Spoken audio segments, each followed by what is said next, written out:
What up, YouTube? It's your girl DeeDee. Welcome back to another live stream, you guys. Happy Tuesday. I hope y'all are doing well. Thank y'all so much for being here once again. Listen, as you come into the building, make sure you guys hit the like button. Make sure you hit the like button. That is super, super important. Hit the like button as you come in. If you are new to the channel and you like the content, go ahead and hit that subscribe button. It is free to subscribe. Also share and like the stream as well, and hit that notification bell to be notified when I upload new content. All right, so make sure you guys are doing that. What's going on? I hope everybody is doing well. Thank y'all so much for being here once again. I appreciate y'all for being in the building. Once again, I hope y'all are doing well. Happy Tuesday, y'all. So we're gonna get into this video, y'all. I'm not gonna keep y'all too long today.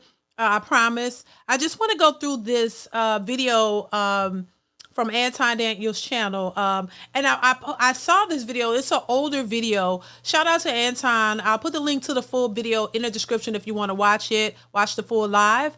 But I thought this was very interesting because it just sheds more light on what we've already been talking about, the nature of modern women and dating, and how horrible it is and how horrible it's become, and the lack of accountability. So I want to get into this, and I want to get y'all thoughts on it. So make sure y'all are chiming in the comments. I definitely want to hear your thoughts on this. Shout out to Lisa Ray McCoy in the building. Alex, what's going on? Alex, Successful MD. What's going on, Successful MD? Jay Tillman, C. Irvin, what's going on? Jay Tillman, Ryan Wedlow, is it I hope I'm saying that right. Hope all is well. Hello. He says, hello, happy people. What's going on with you? How are you? Let's see. Lorenzo Redmond, John Baylor Jr. What's going on? How are you? Monty Gillum. Hey, how are you? How are you? Kennard the DJ. I hope I'm saying it right. What's good? Kennard. I hope I'm saying that right. Thank you so much for being here. I appreciate you. I hope all of y'all are doing well. Thank y'all so much for being here. Make sure you guys hit the like button as you come into the building, all right? So we're going to get right into this video clip. I want to know your thoughts on this one as well. So make sure you chime in the chat. If you're feeling generous and you want to support the channel, you can support via Super Chat or Cash App, or just basically hitting the like button helps the channel as well. So make sure you are supporting in that way, okay? So let's go ahead and get into it, y'all. Here we go. Someone who was raised in a single mother household, I don't understand the narrative of asking about the absent father when I can't, again, if his presence isn't here, he does not have an influence on me. If society is raising my child, that means the mother is failing because she should be raising her child, not society. So she has access, she controls the access to what her child has access to, at least in the home. So this idea of blaming the father, he's not there. So thank you, Pam. Yeah, he's being blamed because he left. Now I want to give a little bit of context. So basically she's saying, you know, as much as we hear women say, oh, the fathers left, they didn't, they deadbeats, they didn't want to take care of their responsibilities, they weren't in the household, they left, they didn't want to be take care of their children, they didn't want to be responsible. So quite naturally you hear most women say, oh, the men left, the men are the problem. They're the ones that are at fault for the situation, and the mothers are somehow exempt from any fault, right? Because this is what we hear. We hear women, and I've been hearing this since I was growing up. Men are, basically they're dogs, and they're no good, and they weren't there for you, and I'm the mother, and I'm here for you, so I'm the more, I'm the super parent because I stayed and I took care of you while the fathers just left. That's the way they paint it. And so, of course, the majority of women will go with that and say, oh, yeah, the men left. And so, it's their fault. And we're single mothers and we need to be praised, basically, for being here. So she's saying, hey, okay, let's not ignore that maybe in some of these cases, the fathers did leave and the woman was left to take care of the children by herself and she's struggling. But at the same time, what is that parent doing who is there? If the father is not there, what is the mother doing to better the circumstances of the child? If the child has some deficits, then we still can't just blame the father, but we have to put the mother at blame too, because she is the parent who is there. So you are there now. What are you doing to rectify the situation? What are you doing to make sure your child has the best outcome without the father being there? So I think she's saying the lack of what some of these mothers are doing, but boasting about being a single mother, is still, that all of them aren't doing the best. All of them aren't these stellar mothers who are raising their kids to be better in spite of a father not being there. That's what she's responding to. But let's continue, because I have my thoughts on this already, but I want to know y'all thoughts. Let's continue. Right. So let's have this conversation. What you're saying is he's not there, so he can't influence. Him not being there is a lack of influence, and that's the problem. You don't see that issue? Okay.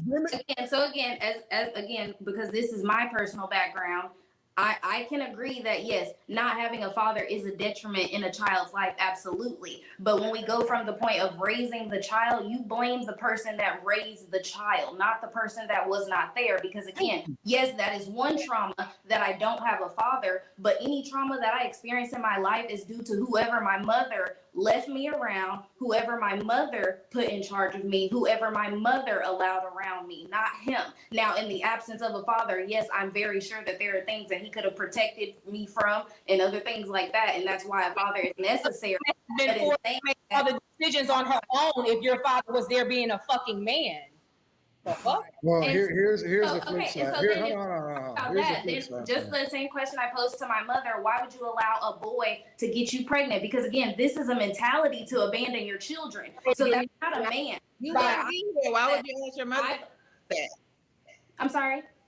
You would not be here had she not. So for you to be like you shouldn't have had sex with a boy, now you wouldn't exist.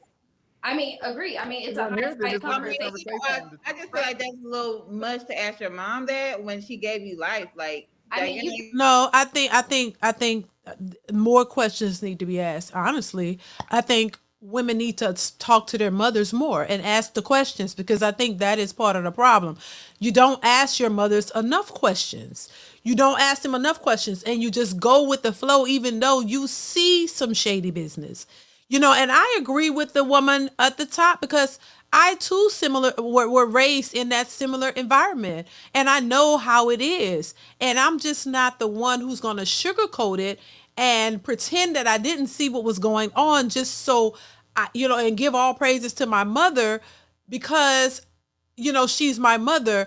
But I do see toxicity and trauma and all of that. I've seen that. I can't ignore that, and because it's something that I went through. And so I think a lot of times the product of that environment, we have to, it's almost like we have to ignore what we saw, pretend that it didn't exist, and just praise our mothers as if she was the best ever when she wasn't. And I'm not saying that anybody is perfect. Y'all know how I feel about that. But what I am saying is, when you hear women say, "Oh, I did the best I could," well, the best that you could wasn't good enough. And it wasn't the best that you could, is what you chose to do, because you had nothing else, or you didn't want anything else. So this idea that all single mothers are just the best of the best is a lie. And I wish women would stop lying to themselves and be honest about it, even though you grew up in it and you saw what was going on. You saw the trauma and the toxicity, and you saw it. So how could you ignore it and just pretend like, oh, she did the best she could, and my mama was a single mother and she just was this and that? When you watch them going out all the time, all they did was go out to the clubs. All you want to do is party, have this man and that man around your kids, just going out, having a good time, not really, never prioritize marriage, never prioritize a husband. They wanted to be out in the streets the way they talk now. Oh, they outside. Oh, they was outside and doing any and everything that they wanted to do. And their children wasn't the priority and relationships were not the priority. We got to stop acting like all these women are single mothers and they're just the greatest parents ever, because we know that that is not true. And then I think that's what they're trying to say in response to what she was saying, when she's saying, hey, there are some good single mothers out there. Yes, there are. But if we can admit that there are some good single mothers, we got to admit that there's some trashy ones too. It's very disingenuous and very delusional to sit there and think that, oh, just because every woman's a single mother, they were so good. And on top of that, to sit there and think that every one of these women were in relationships and got pregnant, and the man just left, because that is, first off, the man was never there to begin with. Okay, this is the part they really don't want to accept and acknowledge. A lot of times these women weren't even in relationships, baby. They were outside getting to the D, getting what they wanted, and then they popped up pregnant. And then a lot of them don't even go looking for the fathers, to be honest. A lot of them don't look for the fathers because they don't know who the fathers are. So they raise the children by themselves. They get government assistance and just raise the child. And then when the children grow up and start asking questions, then they get to lying. That's the real truth a lot of these women don't want to accept. Because maybe it's part of their past or whatever. And that's why they're so triggered. You got to stop being delusional. I know a lot of single mothers, a lot of them. And they didn't have men in there. The man was not their boyfriends. They were not married. They were out having fun, going out and sleeping with somebody or somebodies, and end up pregnant. And oops, okay, you're going to keep the baby. And it's your baby because you don't know who the dad is. So let's be honest about that part of it. That's not every woman who is a single mother, but it damn sure is a lot. And I really wish they would stop acting like that don't exist, because that would be a lie. Let's continue.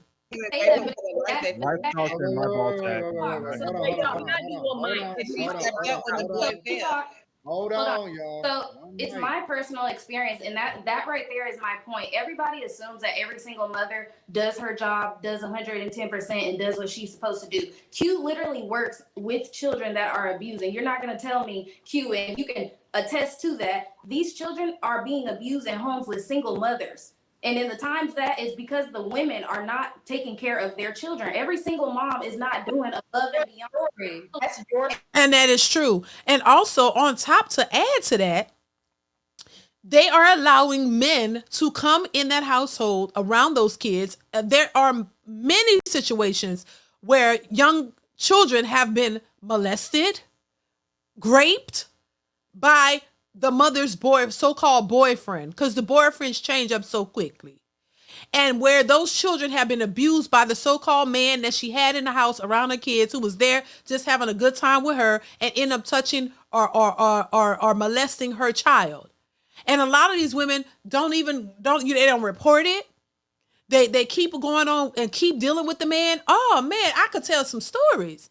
Like, come on, this is the thing. When you've come up in that, you see it firsthand. So even though I don't believe that that's everybody, but it's a lot of people that live like that. And so this is why when I hear this stuff, it's like, wait a minute now. I can understand that there are some good single mothers. There are mothers who have become single mothers by divorcing, or they were married and they got a divorce, and because of that now you're raising the kids by yourselves, or somebody passed away, or you made the wrong decision. You had a baby with a guy you thought was serious, and that ended, and now you're a single mother. But there are some good single mothers out here who are raising their children and doing really well with them, but then there are others who are not. And the part that kind of got to me when Randy started talking, I don't know, it's just like, ma'am, y'all really be going hard for the wrong stuff. You really be going hard for the wrong stuff. I don't think that the girl on the right here said nothing wrong. She's telling the truth. And as a product of that environment, I can attest that she's telling the truth. So, but I could still understand the other side that, every child born from a single mother is not horrible. It's not bad. Didn't get on drugs and, do stupid stuff. Every product of that is not a bad person. So there are some kids who turned out great, but there are others who have not. I can understand both sides of it, but I don't understand when some women, when you talking to them, they only see one side and they act like they can't understand that there's two sides to everything. It's not just all one way. But they're so stuck on championing these single mothers and these single mother victims and trying to make all the single mothers look like heroes till they can't see anything else. And it's a problem. Once again, no accountability whatsoever at all. And it's very sad, really. Let's continue. No, but that's what I'm saying. That's not just my story. That's actually more the majority of single parents. No. The real majority, most single moms are not doing everything they can. One mic. We gotta do one mic. The real majority is most single mothers are not doing everything they can. I have found very few real life single moms that are here to offer their children, and they are great mothers. But the great single mothers that I know are not the majority. Absolutely not. Do you see what these kids go to? The majority of these kids are in regular public schools. They're not in extracurricular activities. They barely have food in their homes. Their mothers are on 6 to 8 public schools. They're bad people. That's not what she said. The majority of these kids go to regular public schools, baby. Some of us live in good neighborhoods where public schools actually offer quality education. What's wrong with regular public schools? That's not the majority of regular. The majority of public schools are below a 5 out of 10 in the scoring of greater schools. So my point is, majority of public schools are not great schools. So all I'm saying is the majority of single mother households are not thriving households, they're surviving households. And if you came from that, you would understand that that's the majority of our circumstances. Right. It's not thriving. She's right. But even the shot at saying that you guys are going to public school versus going to private school, a single mother That's one part of what I said. That's one part. What about the living conditions? And that's the one part I'm speaking right now. You yourself speaking on. I'm speaking on. You yourself said the mom was working 40 hours a week, right? If she's working these 14-hour shifts and society is raising her child, what do you think that child is getting into? That's not a conducive household for a child. It's a conducive environment. Back to what I was saying in regards to judging the mother for sending her child to public school when she probably can't afford private school. I understand that your experience is what it is, and I'm sorry that it was certain shortcomings that you went through. But what I am saying is that it's a little bit of things that you're saying that just don't align, in my opinion. Yes, is there people that can do better in parenting? Absolutely. People drop the ball in parenting all the time. Even the best of parents, your child is going to have something to heal from. But to sit here and say like, oh, the vast majority of single Black mothers are trash damn near, that to me is goofy. I don't agree with that, period. Can I ask you something?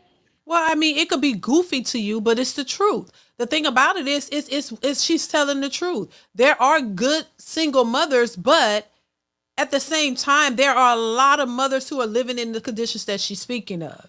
And I've grew up seeing it. And so if you didn't come from that environment, then you may not know it. And so to say it's goofy, that's her experience and that's what she sees, she could turn around and say it's goofy that you think the way you think and how you see stuff because you weren't a part of that environment, so you wouldn't see it. So it makes sense to me to just be respectful of other people's experiences and what they've seen and what they see on a daily and look at the stats. It's goofy to think that everything is the way you think it is. It is also goofy to think that, the two can't exist. There are, and what's the attitude? I think when you hear certain Black women talk, they have an attitude and they have this position as if, did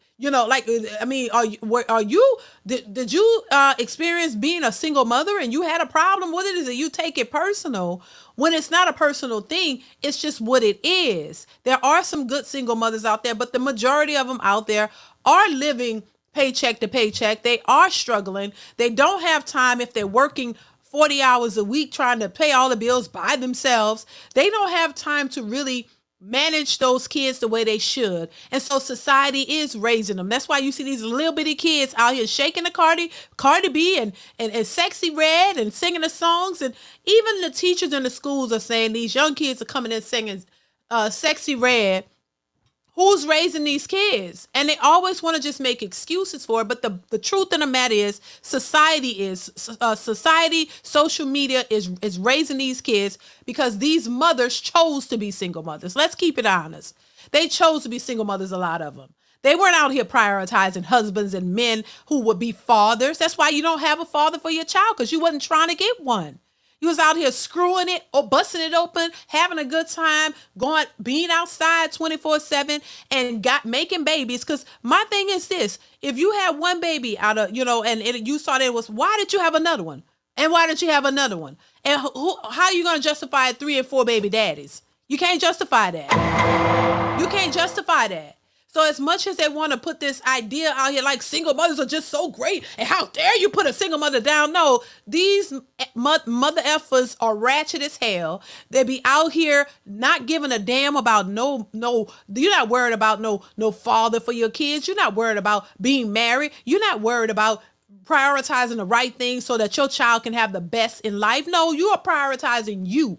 You're prioritizing what it is that you want for you at the moment, and that's all that matters. And then when the shit hit the fan and it's hard and you by yourself depressed and crying, now you want a good man to come in and take care of you and your kids. You wasn't doing that beforehand. If you were doing that beforehand, you wouldn't be in that predicament, but you didn't care, see? And that's the part they don't want to say. Oh, we was young. All these we young and dumb people out here, all these single mothers who were saying they was young and dumb, just outside, just screwing, basically. Young and dumb means you're screwing without a condom, and you just out here, taking the chance, and you don't give a damn, and nobody can tell you nothing. And then when you 3, 4 babies down the line, now I want a good man. I'm tired of playing around with the drug dealers. Come on now, y'all gotta stop. Stop. And all these single moms are so great. That's a bunch of BS. When I know for a fact all of them aren't. And I can admit there's some good mothers who happen to be in that situation, and they learn. They have one child, and they went to school and bettered themselves, and they're taking care of their child, raised that child went to college, doing well, and they're doing well with their kids. So all of them aren't bad, but there are a lot that are. We got to stop trying to push this idea that they're all great, and they're not. Far from it. Far from it. Hell, you could just watch the Kendra G show and see that. Boy, and it sometimes I get so pissed off because I'm like, why? Like, why do women take this stance? Like, y'all hate to be wrong. Maybe it's, like I said, maybe they can relate to that. And they don't want to take no accountability. You just want to blame everybody for you opening your legs and busting it open, getting pregnant, and then open your legs and busting it open, getting pregnant again, and getting pregnant again, and getting pregnant again. All these women have multiple baby daddies.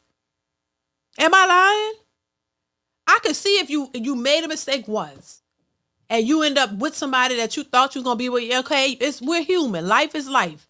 Things happen. You make mistakes. To me, having a baby by a guy and y'all end up not being together, to me, that's a mistake, right? I will give you that. Then you do what's best to raise that child in an environment. Hopefully the father is a part of the child's life and y'all could raise that child and move on with your life. But if you keep doing that again and again, and again, and again, okay, what's the excuse for that? They didn't ask them questions. If I was on there, I'll ask that question. So what do you say about mothers who are 3 and 4 time baby mothers with 4 or 5 baby daddies? What's the excuse for them? They still great mothers?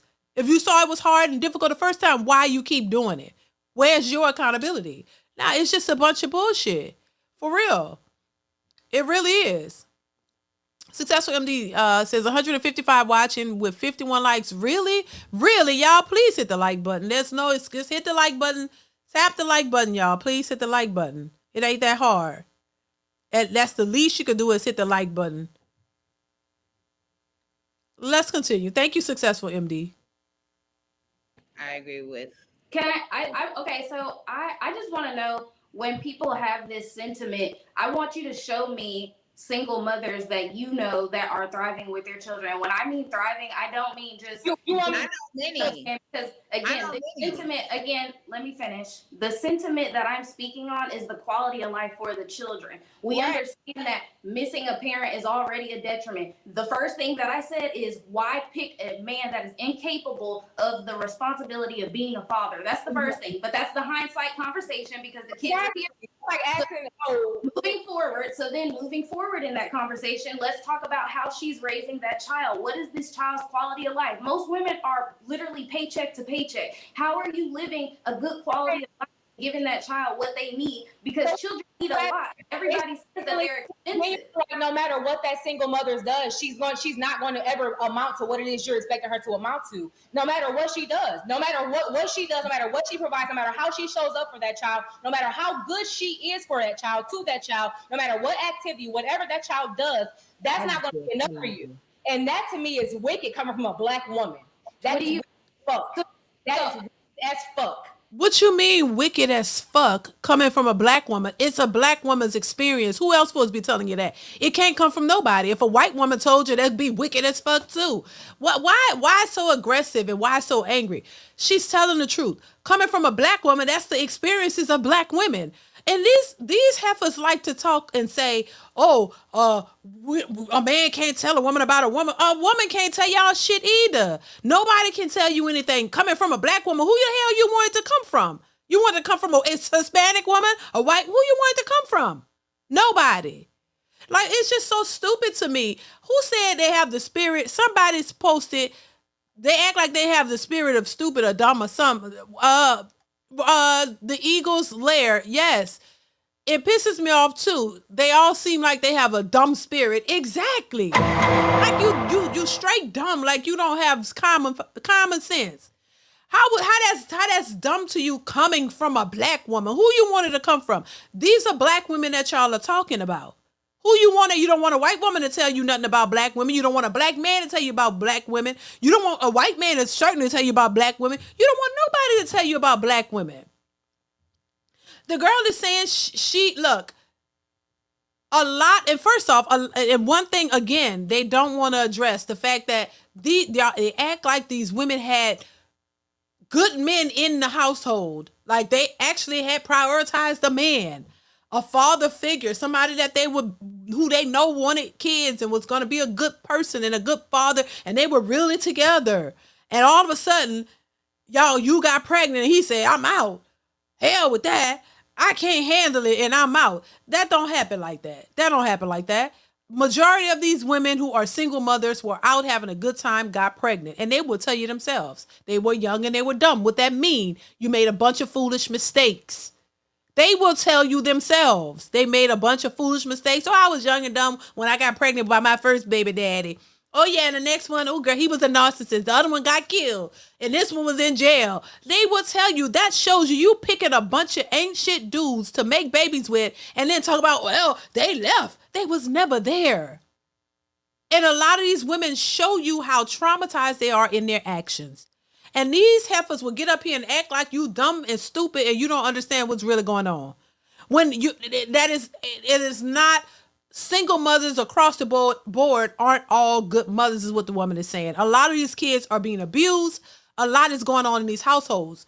If we know the statistics about the outcomes of children who are being raised in single mother households where they become, they end up mostly in jail, committing crimes and things of that nature, that already tells you that they're growing up in a toxic environment. It already tells you that. The way some of these women have moved in their lives shows you the toxicity and how they move and what they do. So when they have a child, you think all of a sudden, oh, well, yeah, once I become a single mother, I'm just going to level up and be so great. Some of them do. Some of them change their behavior and they do better, and a lot of them don't.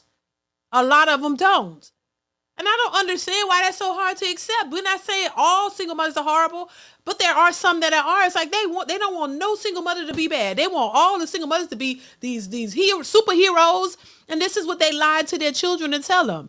"Oh, your daddy wasn't there, and I did everything for you, and he was a deadbeat, and he ran off." And then come to find out when they do talk to the fathers was trying to find him. She didn't want the daddy around. It's a whole nother situation. So these women aren't out here just harmless and so great and perfect. No, their whole lives show the type of level they think on. All of the decision making, the lack thereof, and the horrible choices show where they are mentally. So how are you going to be this great top tier mother when you make decisions like this? When you purposely create broken homes for your kids, but now once you've created that broken home, now you're just gonna be a top tier mother? That don't make no sense. Child, they're a trip. Successful MD says they see good men as the trampoline safety net. Right.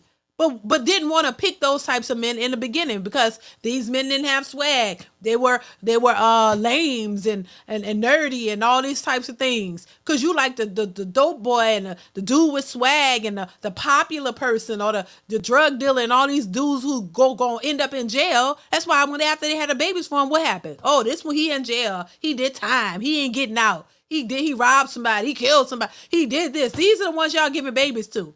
And these are the sound, stable women who are raising these kids in these pristine households. Stop. What they say, stop the cap, because that's what that is. Come on now. Even they will tell you they was young and dumb and they didn't know what they was doing. So they made mistakes. Come on now. It's mind-boggling to me.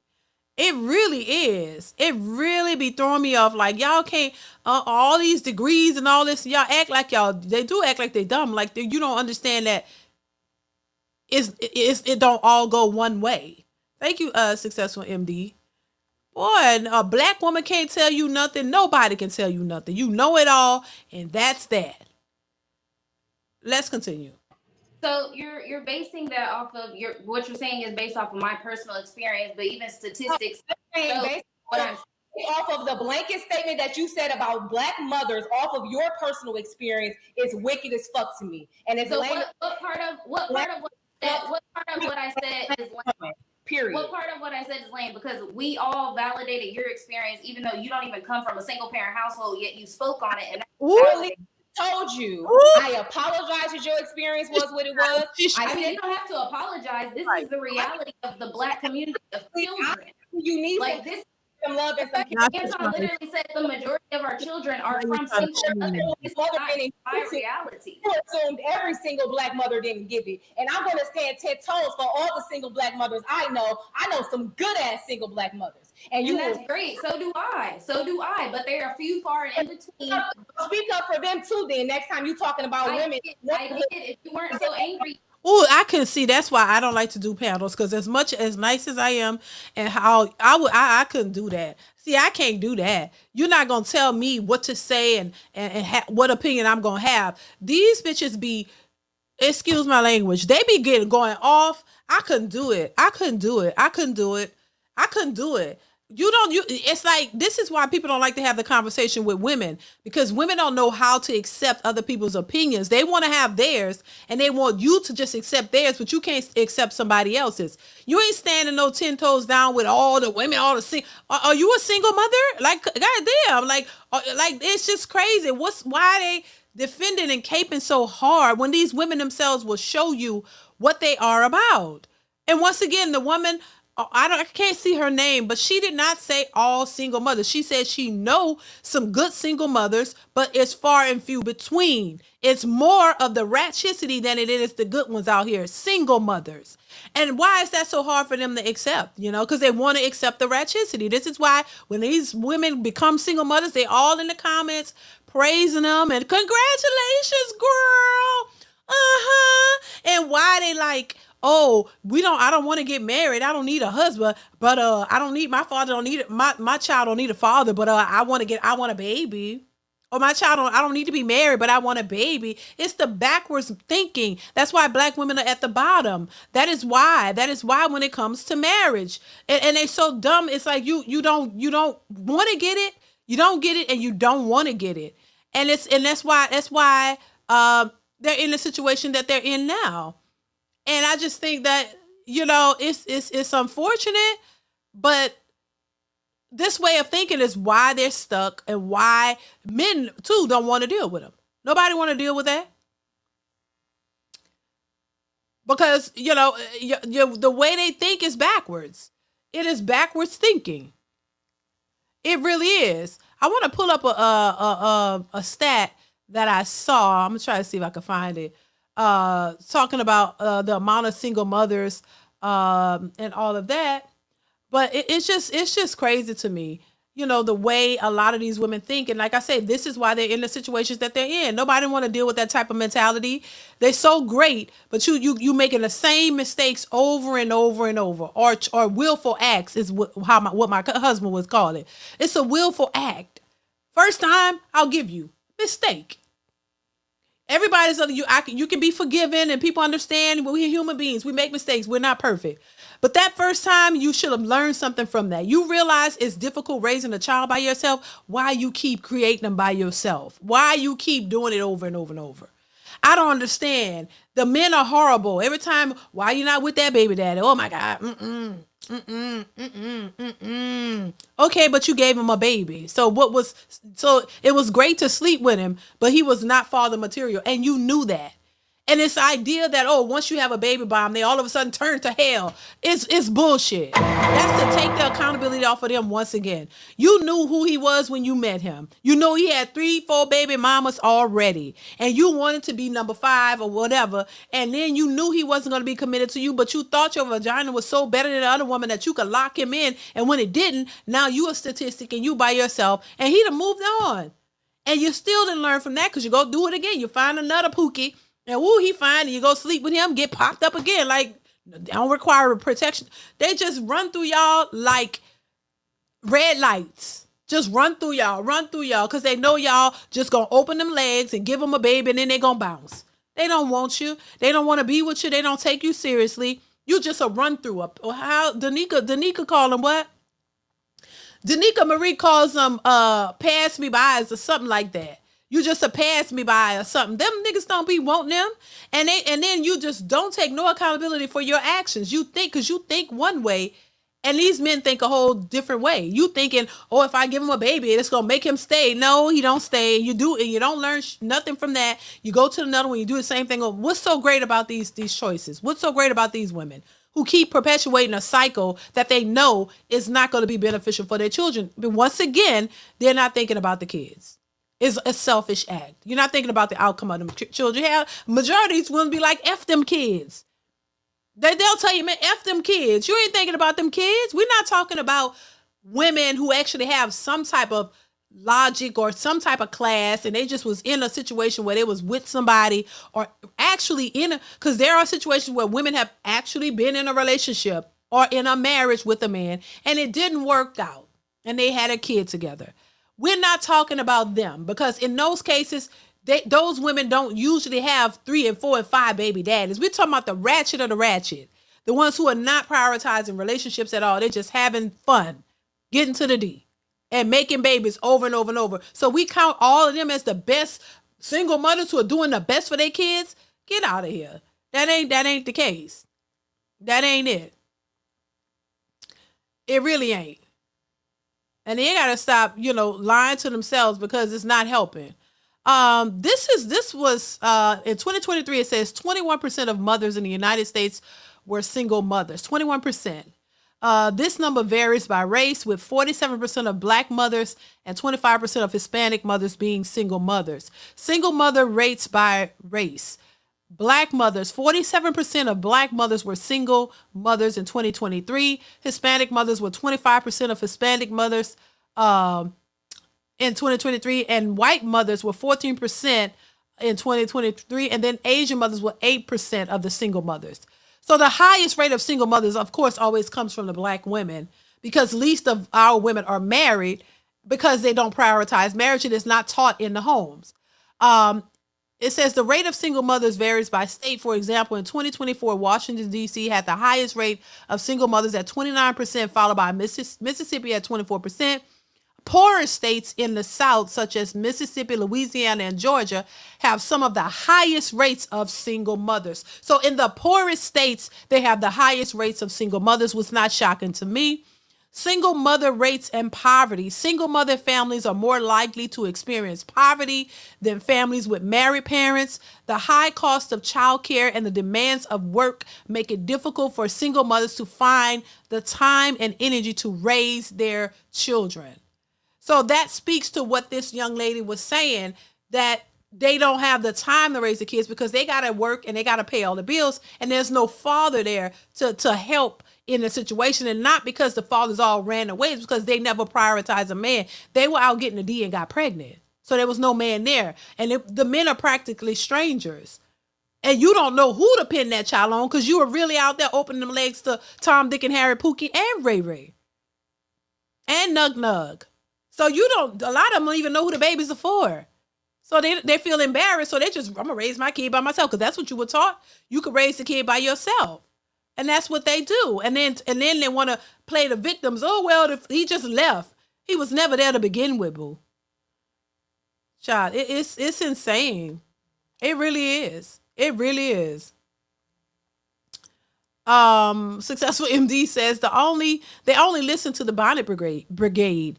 How you say it? Muy loco, child. Muy loco. What that means? Crazy? Hella crazy? What that means, Successful MD? Is it hella crazy? Thank you for the super chat. Yeah, they're not hell. They're not, yeah, they're not listening. I'm just saying. It's I'm so tired of hearing it though. Classic perspective, my apologies. I look, it'll go slip out. Cause I'm just like, when I be hearing this, I'm just like, y'all, the audacity. Like, what? The audacity. It's like, come on. And that's why I be saying, look, I can't sit here and say all women are trash. I'm not saying that. We just calling out the BS that we see. And it's happened to be a bunch of women with the BS happening. It's not all women that are like that. I know married women who are married, great husbands and families. And there are some single mothers who are taking care of their kids and doing well. They love their kids, take care. And I'm not saying people don't love their kids, but sometimes you make horrible choices. And when you don't learn from them, the child does not stop you from making those horrible choices. You continue to make horrible choices. But they try to act like that don't exist. I don't understand that. And just to keep bashing the men. And no accountability. I don't ever hear anybody say, you know what? Yeah, when I was young, I was out there, I was fast, I was hot, now wild, I was sleeping with everybody. And then I ended up pregnant. I didn't know who the baby was for. Because I know those situations have happened and still are happening. So I kept my baby and I raised my baby. And that was that. I ain't looked for no child support or nothing, because she didn't know who to look for it for. Half of them don't even know the man's last name. You be out here drinking and doing what you do, having a good time, not looking for a man. You looking for sex. And that's it. And you get it and you get a baby. And you want to go find and drudge one of the men up and find out who the child. And I wish I had that video of this woman going around to get a paternity test to find out who her baby dad is. Have y'all seen that video? I think Crimson Cure played that. Where the woman is going around to getting a paternity test, swabbing her daughter and her to find out who her daddy is. See, but no, I don't hear nobody talking about that. I don't hear nobody, mad as F about that. Women running around, she done slept with so many men, she don't even know who the father of her child is. Why you don't talk about that? And she going around like it's no big deal because nobody ain't gonna check her. Ain't nobody gonna hold her accountable and say, now, girl, you was out here wilding out. There's no way. So you can't say that daddy left. You don't know who the damn daddy is, and he don't know that he's a daddy. But a lot of that happens, but they want to pretend and play stupid. Thank you, Successful MD. It's crazy. The spirit of Pookie speak through them Pookie ties. Thank you, Successful MD. Hit the like button, y'all. Please hit the like button. I mean, it's just crazy. They treat babies like Cabbage Patch dolls, right? Like there's some kind of plaything or something. And like it's not a big responsibility. They treat children like it's just, like a doll. We just got a doll. You just play with it. Come on now. No accountability whatsoever. Thank you, Successful MD. Mr. Marcus says, don't forget the married mothers who are separated. That 47% really is like 60%. Gotcha. Thank you, Mr. Marcus. I appreciate you for the super chat. I was going to say the numbers were probably higher, but that was from 2023. Successful MD says single moms get every handout available. Exactly. They do. They really do. They really do. That's what makes them entitled, in my opinion. Thank you, Successful MD. I appreciate you, sir. Classic Perspective, thank you for being here. Thank you for the super chat. It says, D, it needs to be checked because this attitude is bringing down Black American women's ethnic image and the world is watching YouTube. Exactly. But it's already ruined, in my opinion, Classy. It's already ruined. You know, the image of the black woman is already ruined by their own hands. And then they wonder why, you know, they get treated certain ways. But you don't want to take any accountability or change anything about yourself to make you better. It's all about I do what I want, at any to no end. And then anybody try to tell you about it, you get an attitude and get mad and think somebody owes you something. That's why these men aren't dealing with these damn ratchet women. And it's sad because it's like chastising a child. You got to keep telling your child the same thing over and over to make sure they get it, and watch them like a hawk and keep making sure they do the right thing. These are grown women, and they really act like something's wrong. But oh no, leave it to them. They're the most educated. They're so smart, and I can't tell. Thank you, Classy Perspective. I appreciate you.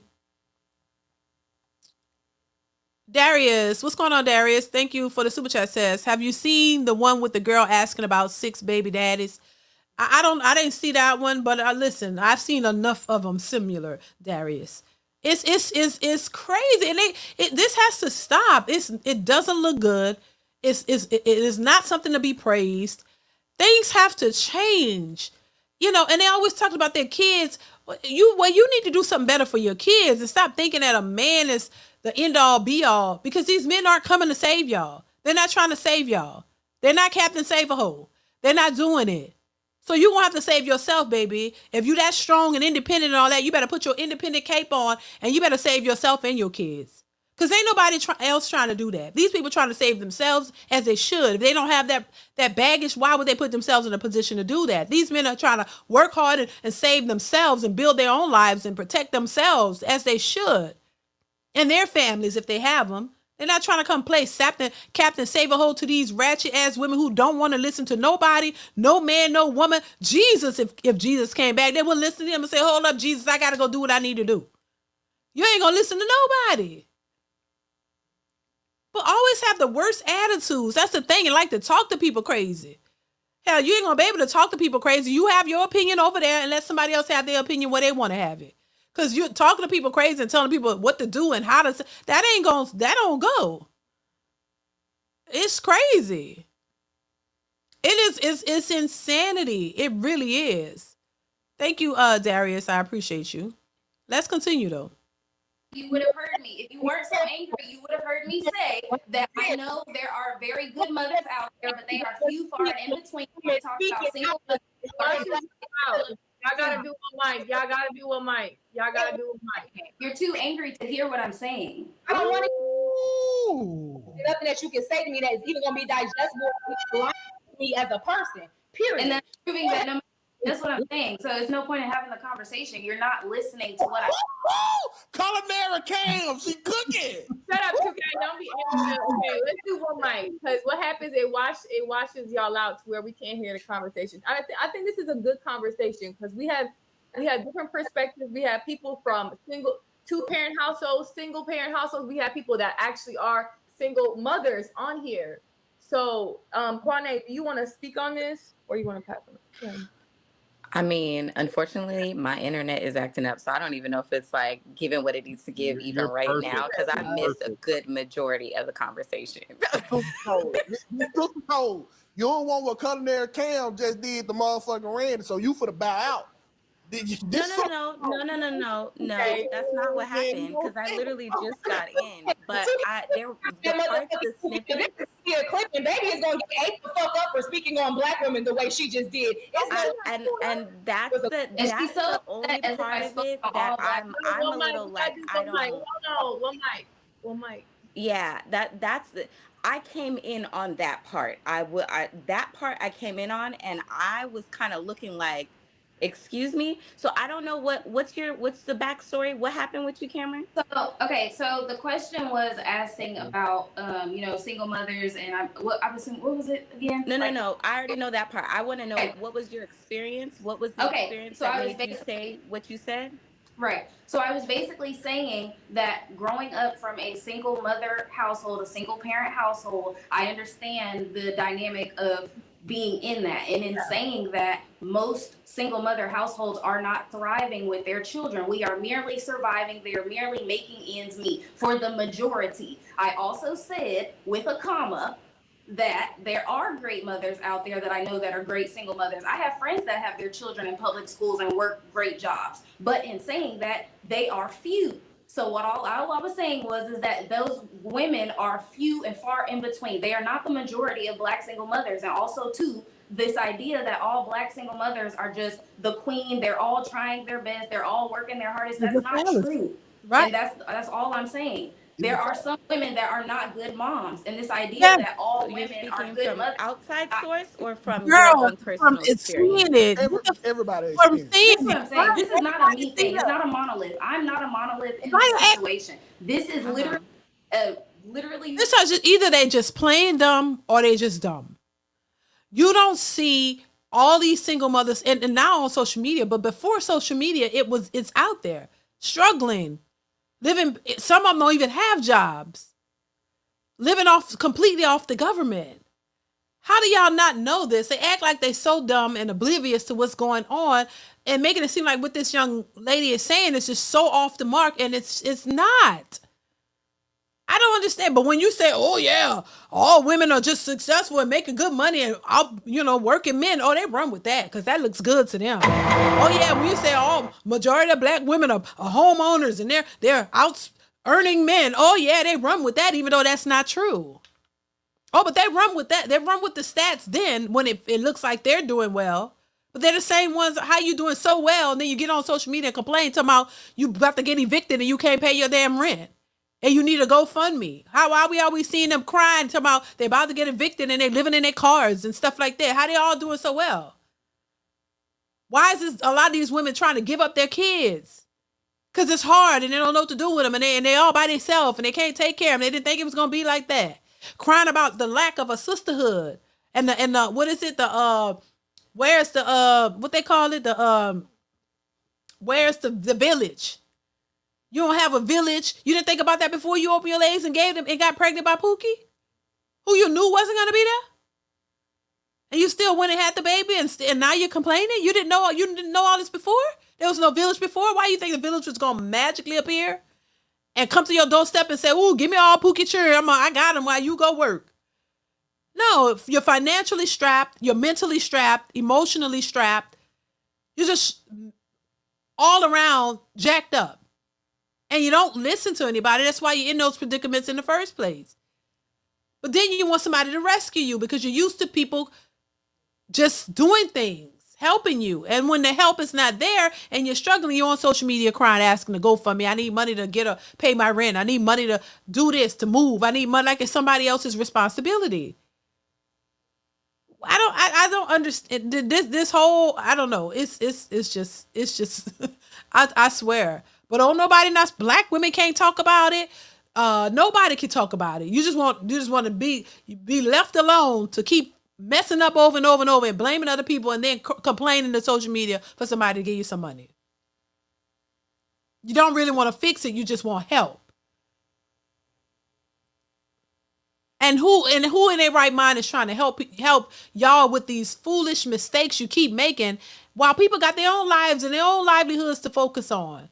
People who have prioritized the right things, they're focused on their own families and all of that. I was making a joke about to me a while back about sharing my husband, because Sherry Shepherd did that video where she was on her show, I think, when she was like, "Look, tell your husband, come help a single mother out." I'm like, I know you lying. I mean, goddamn. And it was laughing at me because of that, because I was like, hell no, you need help, baby. I don't give a damn what it is. If you need some light bulbs put up, you need something fixed. My husband ain't fixing it. You better go find another man. I'm not lending you a goddamn thing. And he wouldn't even be trying to go lend himself. Come on now. No. You should have thought about that. You need your things fixed in your house, baby. You better go pay somebody, or you better go find a fixer man or something. But you ain't nobody lending you their husband, because Sherry Shepherd said, lend your husband to go. If you know a single mother, and you got a husband, because we be needing help. I know y'all be needing help, but you ain't getting mine. You go get your own. You should have thought about that. Well, lend your husband. Let him go help a single mother out. No, baby, we ain't make you single. You chose that. So you got to accept what comes with it. I'm not lending you a goddamn thing. Child. Crazy. Lend your husband come fix my light bulb. Ain't fixing a goddamn thing. Not over there. He wouldn't go do it anyway. Child, but it's a trip. How they be thinking though. Ghost introvert. Thank you for the super chat. Says so true. My sister's going through the same thing. So disrespectful, but asking for help. Yes. I mean, it's the nature. It's in their nature. I've seen it over and over and over again. So just imagine growing up with that, seeing that as a young adult, and then now social media is just exposing way, way more. But in real life, this is happening. And when you say, hey, you've been in that environment and you've seen it, it's almost like they try to discredit that to try to tell you, oh, no, man, you better not talk about single mothers. You might know a lot of them that's doing well, but I know a lot of them who are not. So let's just keep it there. A lot over here ain't doing so well, and you got some doing well in your community. So there we go. Two things could be true at the same time. You know some single mothers who got it together financially, and I know some who are busted and dusted, and they ain't got nothing together, okay? And they keep making more babies. So, I mean, come on. Like, it's just a mess. Jontel says, I've got a drip that needs a fix. Send your man. It'll be a cold day in hell. I'm just saying, it'll be a cold day in hell. Ain't no way, okay? Hell, ain't no way I would be sending my husband to fix nothing, honey. You know, and listen, I will say, look, I said this before. If it's a situation where somebody really needed help or something, like for something, we gonna be helping together.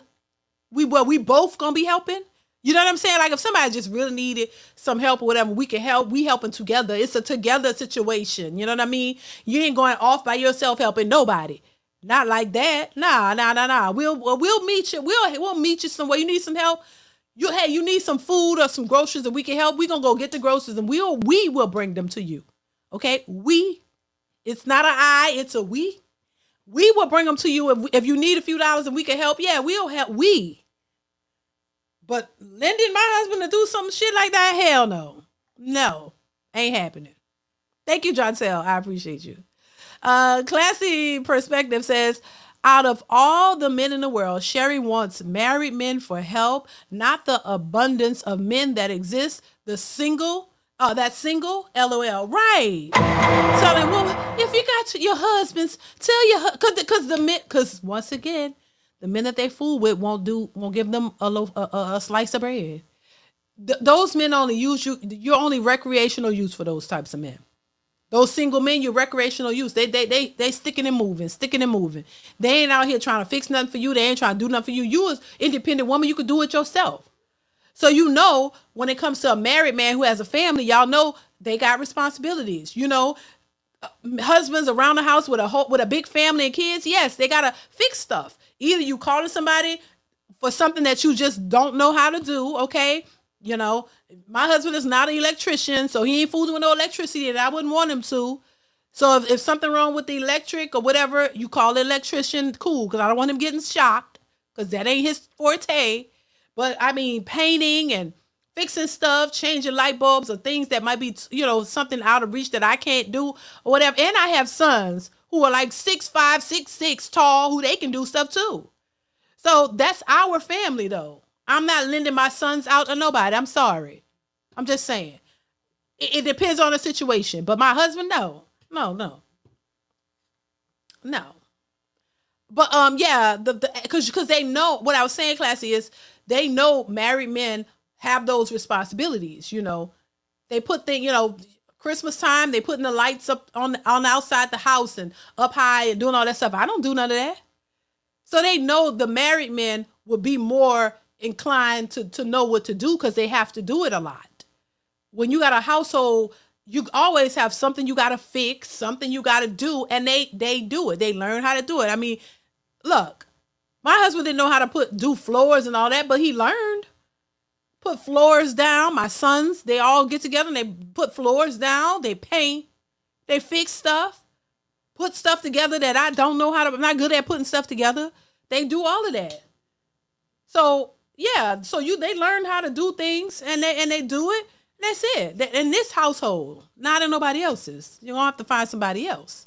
But that's why, because they know the married men will be more inclined to know how to do it. Because these men, by the single and out here mingling and fooling with different women, they ain't come and fix nothing at your house. They ain't got time for that. They just there to stick and move and keep them going. They trying to rush out. When you start asking for stuff, they ready to go. Thank you, Class of Perspective. I appreciate you. EJ Uno says, laughing my ass off, not fix a light bulb. Thank you. Thank you for the super chat. I appreciate you. Hell, yeah. You want to get a responsible man to come help you out. No, if you didn't want to prioritize a responsible man who you could have.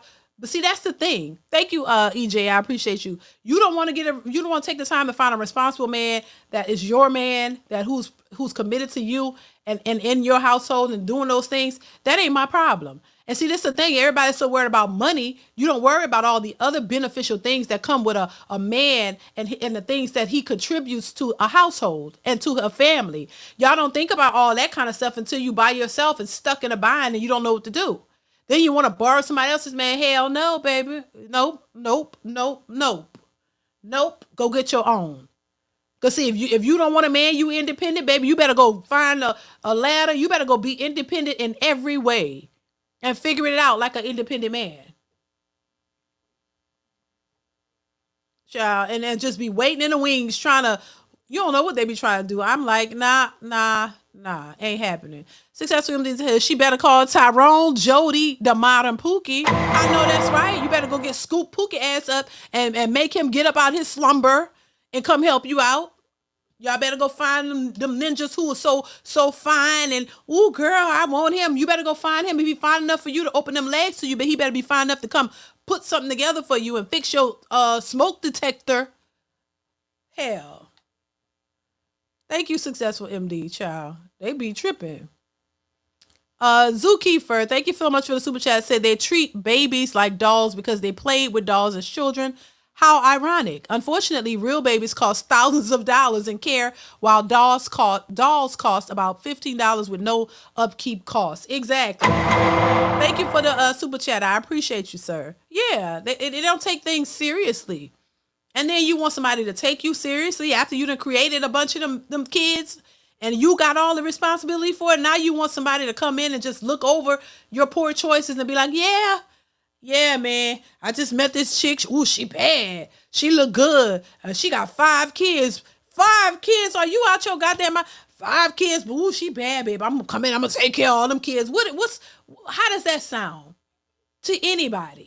Does that sound good? Yeah, she a single mother, but ooh, she had 5 baby dads. But I'm gonna be the new daddy. Oh yeah, you ain't got no kids. Nah, nigga, I ain't got no kids. But I'm gonna have 5 kids with her and go in. And you think that's gonna be successful?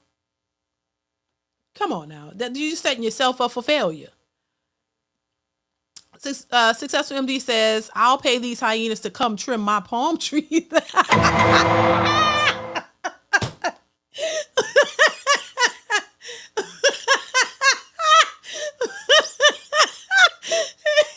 ain't gonna want to do it. They ain't gonna want to do it. Hell, they not gonna want to do it, boo. Oh Lord, they ain't gonna want to. What's up, Gerudo Legends? How are you? Miss Fudo says exactly. I don't pump gas, bring groceries in, take out the trash, and a lot of other things. My dad and brothers did all of that before I got married. Now I have my husband and 2 sons. I know that's right. I have big grown sons who handle that too. You know what I mean? And my husband they handle all of that kind of stuff. It's like, but once again, these people don't think about the future. You don't think about what none of this. You just, I gotta get to the bag and he gotta be 6 feet tall and all this. It's just nonsense. It really is. Thank you, Successful MD. It's nonsense. It really is. They don't think past their own feelings. You don't think past what you see in front of you. Child, let's continue. written down. This is statistically found. You can go outside and ask people that have single mothers and ask them about their experiences at home. You can ask Q, who works with children that are abused. These children are coming from single parent households majority of the time. This is what bothers me in the conversation. When we first started this conversation, it was about Adam and Eve. The conversation went from a man's responsibility, a man blaming a woman, to a woman fucking up society. And there was still no conversation in why it's important to have a two-parent household, why it's important to have a father in your life, the benefits of having a father in your life, the statistics of two-parent households in black communities. It was none of that. It was just it was only let's attack the single mother that's there trying. And to me, the reason why that sucks, the reason why that sucks is because it's like you damned if you do and you damned if you don't. Am I saying that every single mother out here is perfect and trying their best and doing all that? I'm not saying that. But what I am saying is they're at least putting one foot forward, opposed to these trash ass dads who's not doing anything. It's two people should be held accountable in this situation, absolutely. But the dads, we talking about, we're literally dragging the mothers for being who they are, and these dads genuinely are not. They're not even there. All I heard was she knocking Mario coins out y'all ass. That's all I heard. Get off. Fight back. I definitely see. I conversations, or you just like going back and forth with people, okay? Huh? You like how you can hear. Do you like having real conversations, or do you just like? Yeah, but see, this is the thing. Instead of saying, "Oh, there's some, the mothers who are trying and they're putting one foot in front of the other, and there are mothers who are not trying." That's okay. And then there are men who are trying and women who don't want the men in their lives. See, this is it's a bunch of scenarios that they like to leave out, and they try to stroke this, put it in a way where it's just one-sided. No, there are a bunch of women who have babies for men who they don't know who the fathers are, and they just raised a child. So a lot of these men don't even know that they were fathers because they didn't know who the fathers were. That's one scenario. There are situations where these women don't want to be with the men and they leave the relationship and they raise the child by themselves and then say the father was a deadbeat. There are cases where there are men who get a woman pregnant, know she's pregnant, know it's your child, and they walk away. So that does exist, but they act as if it's one scenario that makes the women look great. You don't look at all the different sides to this and point out the responsibility on the mother, because majority of people don't hold the women accountable. It's always the man. It's always the man. These men leave. These men leave. Some of these men were never there, baby. Just because you have sex with somebody, it don't mean that they want to be with you and that they want a baby. Same thing with the women. They having sex don't mean they want a baby. They're just having sex and the baby happens to come out of it. Because you're not using protection. You don't give a damn about that. You're taking a chance. Just like these women go out and they have unprotected sex all the time and they use the plan B, pop them like M&Ms. Because they're out here raw dogging it with whoever. They went out on a like a sort of like a sex spree, and went out and had them a real big one with whoever, and then they just take Plan B after, like and pop these Plan Bs because they out here raw dogging it with God knows who. So you know what you're doing. That's the thing. They act like these women are oblivious to life and they just don't know what they're doing. No, they know exactly what they're doing, but they're making excuses for it and just blaming the men. Like you can't do that. The majority of these women want to act like the women are all perfect and the men are just trash, when we know that's not the case. So they got to start framing it differently. You got to start looking at both sides. These women are choosing to go out here and make babies with random niggas, and you're not requiring anything from them. And then when you get pregnant, you go lie and say, "Oh, he don't want to be." Half of these men, come up, I didn't even know she was pregnant. Is it mine? He don't even know if it's his. And before, they don't want to be humiliated because, see, like I say, there are consequences for the choices you make. So you make the choice, not worried about the consequences. And then when the consequences slap you in the face, now you want to play the victim and start flip-flopping and lying. You know what I'm saying? And so acting like you don't know what's going on. A lot of times y'all don't, they don't prioritize relationships and none of marriage or none of that. You just having sex, having a good time, get pregnant, and then get on these podcasts. Well, the father not in the life. He didn't want to be there, and the sisterhood jumping. Oh, these ninjas are this. What about her? She was a hoe. She was running around here, opening her legs, busting it open for whoever, and there's no accountability on her part. Y'all gotta get it together. Darius says it's all fun and games playing outside until it get dark. Then they realize the sun is gone. It's getting cold and there ain't no street lights. Save yourself, black men. Exactly. It's not a problem until it's a problem. You want to do what you want to do as long as it's working. And then when it's a problem, now you want to play like you know, oh my God, I didn't know what was going on. These niggas are just this and that. You know good and well that don't always be the situation. Thank you, Darius Coleman, for the super chat. It's just crazy. Let's continue. Hold on. Successful MD says, sadly, productive men and women are virtual step parents. We provide a great lifestyle for their mothers to ride around in luxury cars, free rent, etc. Exactly. Thank you once again, Successful MD, for the super chat. I appreciate you.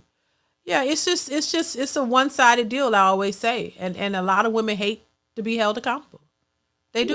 Cam just gave your ass a real conversation. You start talking about black women.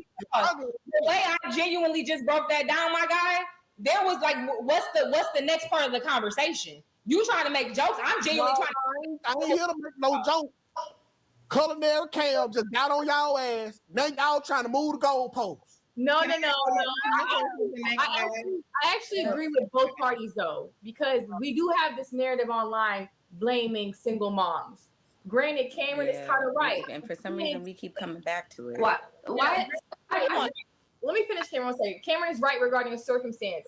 Domestic abuse regarding kids happen the highest in the mother's care, right? But then again, moms have custody of kids higher than dads. But what about the dads that are leaving these moms? What about the dads that are no longer in the household? So I came from a 2-parent household, but I know I would have been totally different if my dad wasn't in the household or my mom wasn't in the household. So I don't think that black women should be fully responsible for how the kids are. Granted, where is the dad? So I think some of the responsibility has to be on the dad. Some part. It can't be. Okay. Yeah, but what the problem is, Q, they're trying to put all the responsibility on the men. They don't want any responsibility as the woman. That's what I'm saying. Y'all can understand. All the responsibility shouldn't be put on one or the other. It should be placed on both. But what we're seeing is it's not being placed on the women at all, because they find excuses to remove themselves from the equation while they keep making the same poor choices over and over and over. See, that's the real gag. And I wish somebody would have said it. No, they're trying to push the blame all on the men and not take any accountability themselves. Every time you try to hold a woman accountability, they go back to the man. Well, what about the man? What about these ninjas who leave? Well, what about you being whorish and not requiring real relationships or marriage with the man before you just jump and make babies with him, and then you keep doing it? That's the real gag. Y'all keep saying, "Oh, the women aren't completely responsible." No, that ain't never. It's always the man the men are being held. The men are being put on child support. The men are the ones who are being held accountable, and the women. They say when it comes to women paying child support, if you put a woman on child support, she rarely pays it. What happens? Do they pick her up and throw her in jail like they do the men? The women rarely get arrested. They don't really pay the child support, and nothing happens. So where are they? The men are always being held accountable, but the women are not. And that's the real issue that they keep skirting over and trying. And then the minute you try to hold them accountable, it's back to this the conversation. Darius, thank you for the super chat. Says raw dog and gangbang cream pies. What is it? What is it? Bukkake? Bukkake after dark. I don't know what that is. But thank you for the super chat, Darius. I hope I said it right. Thank you for the super chat, Darius. I appreciate you. Baby. What's going on, Ada James? How are you? Child. it's just crazy. Let's continue, y'all. So check this out. I agree with what you're saying, but the part that y'all are losing me at is what I'm talking about is the quality of these men. There is a certain quality of men that leave children and become baby daddies. That is what I'm saying. Men like husbands are husband material. Baby daddies are baby daddy material. When you see those viral my mom, listen, baby girl. daddy things, these men fit a certain stereotype, That's whether that be what they look like physically, what they do with their jobs, or what they do with their lives. There is No, that's inaccurate because there are a lot of absolutely. there are a lot of well-to-do. There are a lot of well-to-do men. How deep of a conversation are you actually having with your friends who Wait, have one mic. good You paying gonna do jobs that are Jazz single and mothers? Kanye. No, men who prioritize family and kids don't typically leave their families. Okay? It's the women who leave. Men who want to be fathers, men who want to be married, men who are marriage minded and family oriented, they're not leaving their families. Most men don't leave the relationships in the first place. It's the women who leave. They feel like, oh, it doesn't serve me anymore, so they out. They the ones break up the homes. So this idea that a man just up and leave is that dog don't hunt. It's the women who leave, and we see there are statistics to back that up. So that they're completely wrong. That is not no, because the majority of these women are attracted to a certain kind of guy, and they go have babies with these guys. They don't. Majority of our women don't get married, so automatically you're not a man who has standards and morals before he wants to have a child. He would like to be married and have a woman, a marriage-minded woman who he wants to raise his family with. See, the problem is these women aren't marriage-minded women. These women are not wives. So they're not looking for husbands and they don't qualify. So they keep running into the guys that they qualify for, which happen to be the Pookies and the Ray Rays. And you giving babies to these guys and you don't prioritize marriage because that's not what you're looking for. All these women out here who making these babies becoming statistics, they were never requiring marriage. All they ever could say is, oh, I was proposed to. I used to be engaged, but I turned it down. And that's a bunch of BS. It's the majority on these women on this panel, I'm pretty sure, are not married and probably never been married. So they didn't find marriage-minded men. Most of them had babies for guys who were either in situationships or they were in relationships that were shady. They weren't really serious about it and they broke up. You didn't marriage-minded men, family-oriented men go for families. They will be willing to marry you, then create a family with you. But a majority of these women don't go after those kinds of men. That's why they all become single mothers. Let's be clear. Let's continue. I'm curious, how deep of a conversation are you actually having with them, Cameron? Because even on that level, I'll be honest with you. Hold on, Cam. Let her finish. Yeah. Hold on. And look, they married. Why y'all so triggered? Just look at everybody else and look at this. Because the thing is that even when it comes, so backtrack to the very beginning of this whole conversation. When as soon as it got onto the subject of single mothers and the reason why there's terrible human beings in this world is because of single mothers, immediately my first thought was, you can have a child that has the same, that's why siblings are different. You can have the same child going through the same life experience, but the outcome can be different. They can choose whether to be a good human being or choose to be a bad human being, regardless of the situation and the dynamic. Look at yourself, case in point, growing up in a single parent household, and now here you are with a supportive husband who is helping you in the aspect of making sure that you get your degree, get your education. Yeah, but same here, because I looked at my surroundings and what was going on and chose to do something differently. A lot of women don't do that. They become products of their environment. So it takes a lot for you to look at what you were raised by, look at the outcomes to actually see that it was not a good look. This is why I can't go for the bullshit and be like, oh, all parents are, yeah, there's some good aspects of it, but also I see the mistakes and I see the downfalls of it as well. So me looking at that, I'm like, I don't want that. I want something different. I don't want to be a statistic.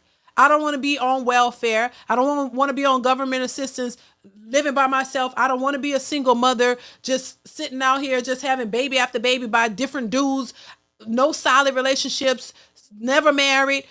You see the outcome of your environment, so you choose to do something differently.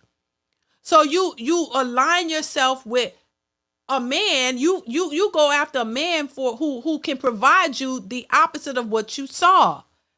So if you grow up being raised by a single mother who went through men and never was married and just had baby after baby and just living in the projects and who wants that? So if you can recognize that, that's a blessing that you recognize it and you realize this ain't all what it's cracked up to be. We didn't have much. We suffered because by a single mother. Oh, she did the best she could, wasn't much. We suffered. We didn't have the things we've needed and all this kind of stuff. Who would want to be raise a family like that? So I had sense enough to see I don't want that type of lifestyle. So I want to go the opposite of that because I saw how hard that was. Why would I want to do that? But far too often, single mothers produce single mothers. Usually the kids just grow up and say, oh, my mama did what all she could and she took care of us even though she was by herself. So I'm going to be a single. So it's okay. I could be a single mother too. And you end up repeating that cycle. No, I didn't want to repeat that cycle. I wanted something better. I didn't want to have kids, all different men and all this kind of stuff. No. So I chose to go a different route. Try to find a man that was not like the men I saw in growing up. The men who were just coming in and out. There was no real stability there. There was no real stability. That's how I know it. There was no man. There was no real man in the house. It was, back and forth. It wasn't stable. So who wants that? When you see how that is and how you experience life because of that, you don't want to raise a family in that. And so you do things differently. You do things differently. And so you can't attribute that. I can't attribute that to my mother because I didn't follow what she did. I chose a different route. So I don't attribute that to her because she didn't teach me anything about relationships, how to go about a man or anything. I had to learn it on my own. She didn't teach us that, so, and that's hard to do because you still have this mentality. You could have this mentality of a single mother because that's who raised you. So you don't just be raised by a single mother and not have any attributes of that. So just think about that, changing that mentality and trying to do something differently. It's rough. It's not easy. But if you know you want something differently, then you got to go through what it takes to get there. And it's not always easy, but you can get there. But if you're still thinking like the way these women thinking, you're going to stay stuck. You're going to stay stuck. And it's going to be very hard for you to change your mentality the older you get and look for something different. They doing the same stuff. And even though a lot of times they don't even realize it, that they're creating the same environment that they were accustomed to. It may look a little differently, but you're doing the same thing. You go through relationships and you don't know how to stick to one. You don't know how to resolve conflicts. You don't know how to grow and elevate your relationship. You do the same things that you saw. And then that's why you tend to go from man to man to man, but you're creating children in the process. And now here we are, you got broken homes. So yeah, you can be easily a product of your environment if you don't pay attention to it and if you don't choose differently. See, Irvin, thank you so much for the super chat. Says, yes, DeeDee, the ones who are marriage-minded don't need to yell and scream it. They show it. Marriage-minded people listen. DeeDee giving game out here. Thank you once again for the super chat, see, Irvin. I appreciate you. Yeah, it's just, this is how I can speak on it because I understand it. And that's why I get what she's saying, but they just talking out the side of their mouth and not really because they want to be victims. And they may, you don't want to accept the truth. And that's not, it's dangerous because you're just gonna, your kids will repeat the cycle. And I do understand, listen, I can understand both sides. I could even give her some. Yes, there are households where there's mothers and fathers and the kids turn out crazy. We see that happen all the time. Some of these kids who are raised in two family households still come out to be 304s. Some of them still turn out to be killers and, just all kinds of crazy stuff. So it happens. Nobody is saying it's a perfect science, but statistics still show that 2-parent households still yield better children, better results overall. So which one you gonna choose? You gonna go for the one that doesn't yield good results and it has a small chance of success, Or are you going to go for the one that has the majority of the success rates?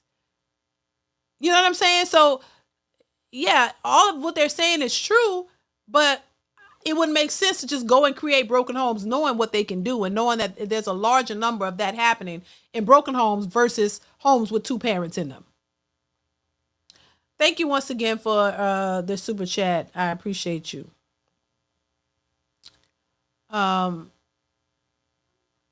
Let's continue.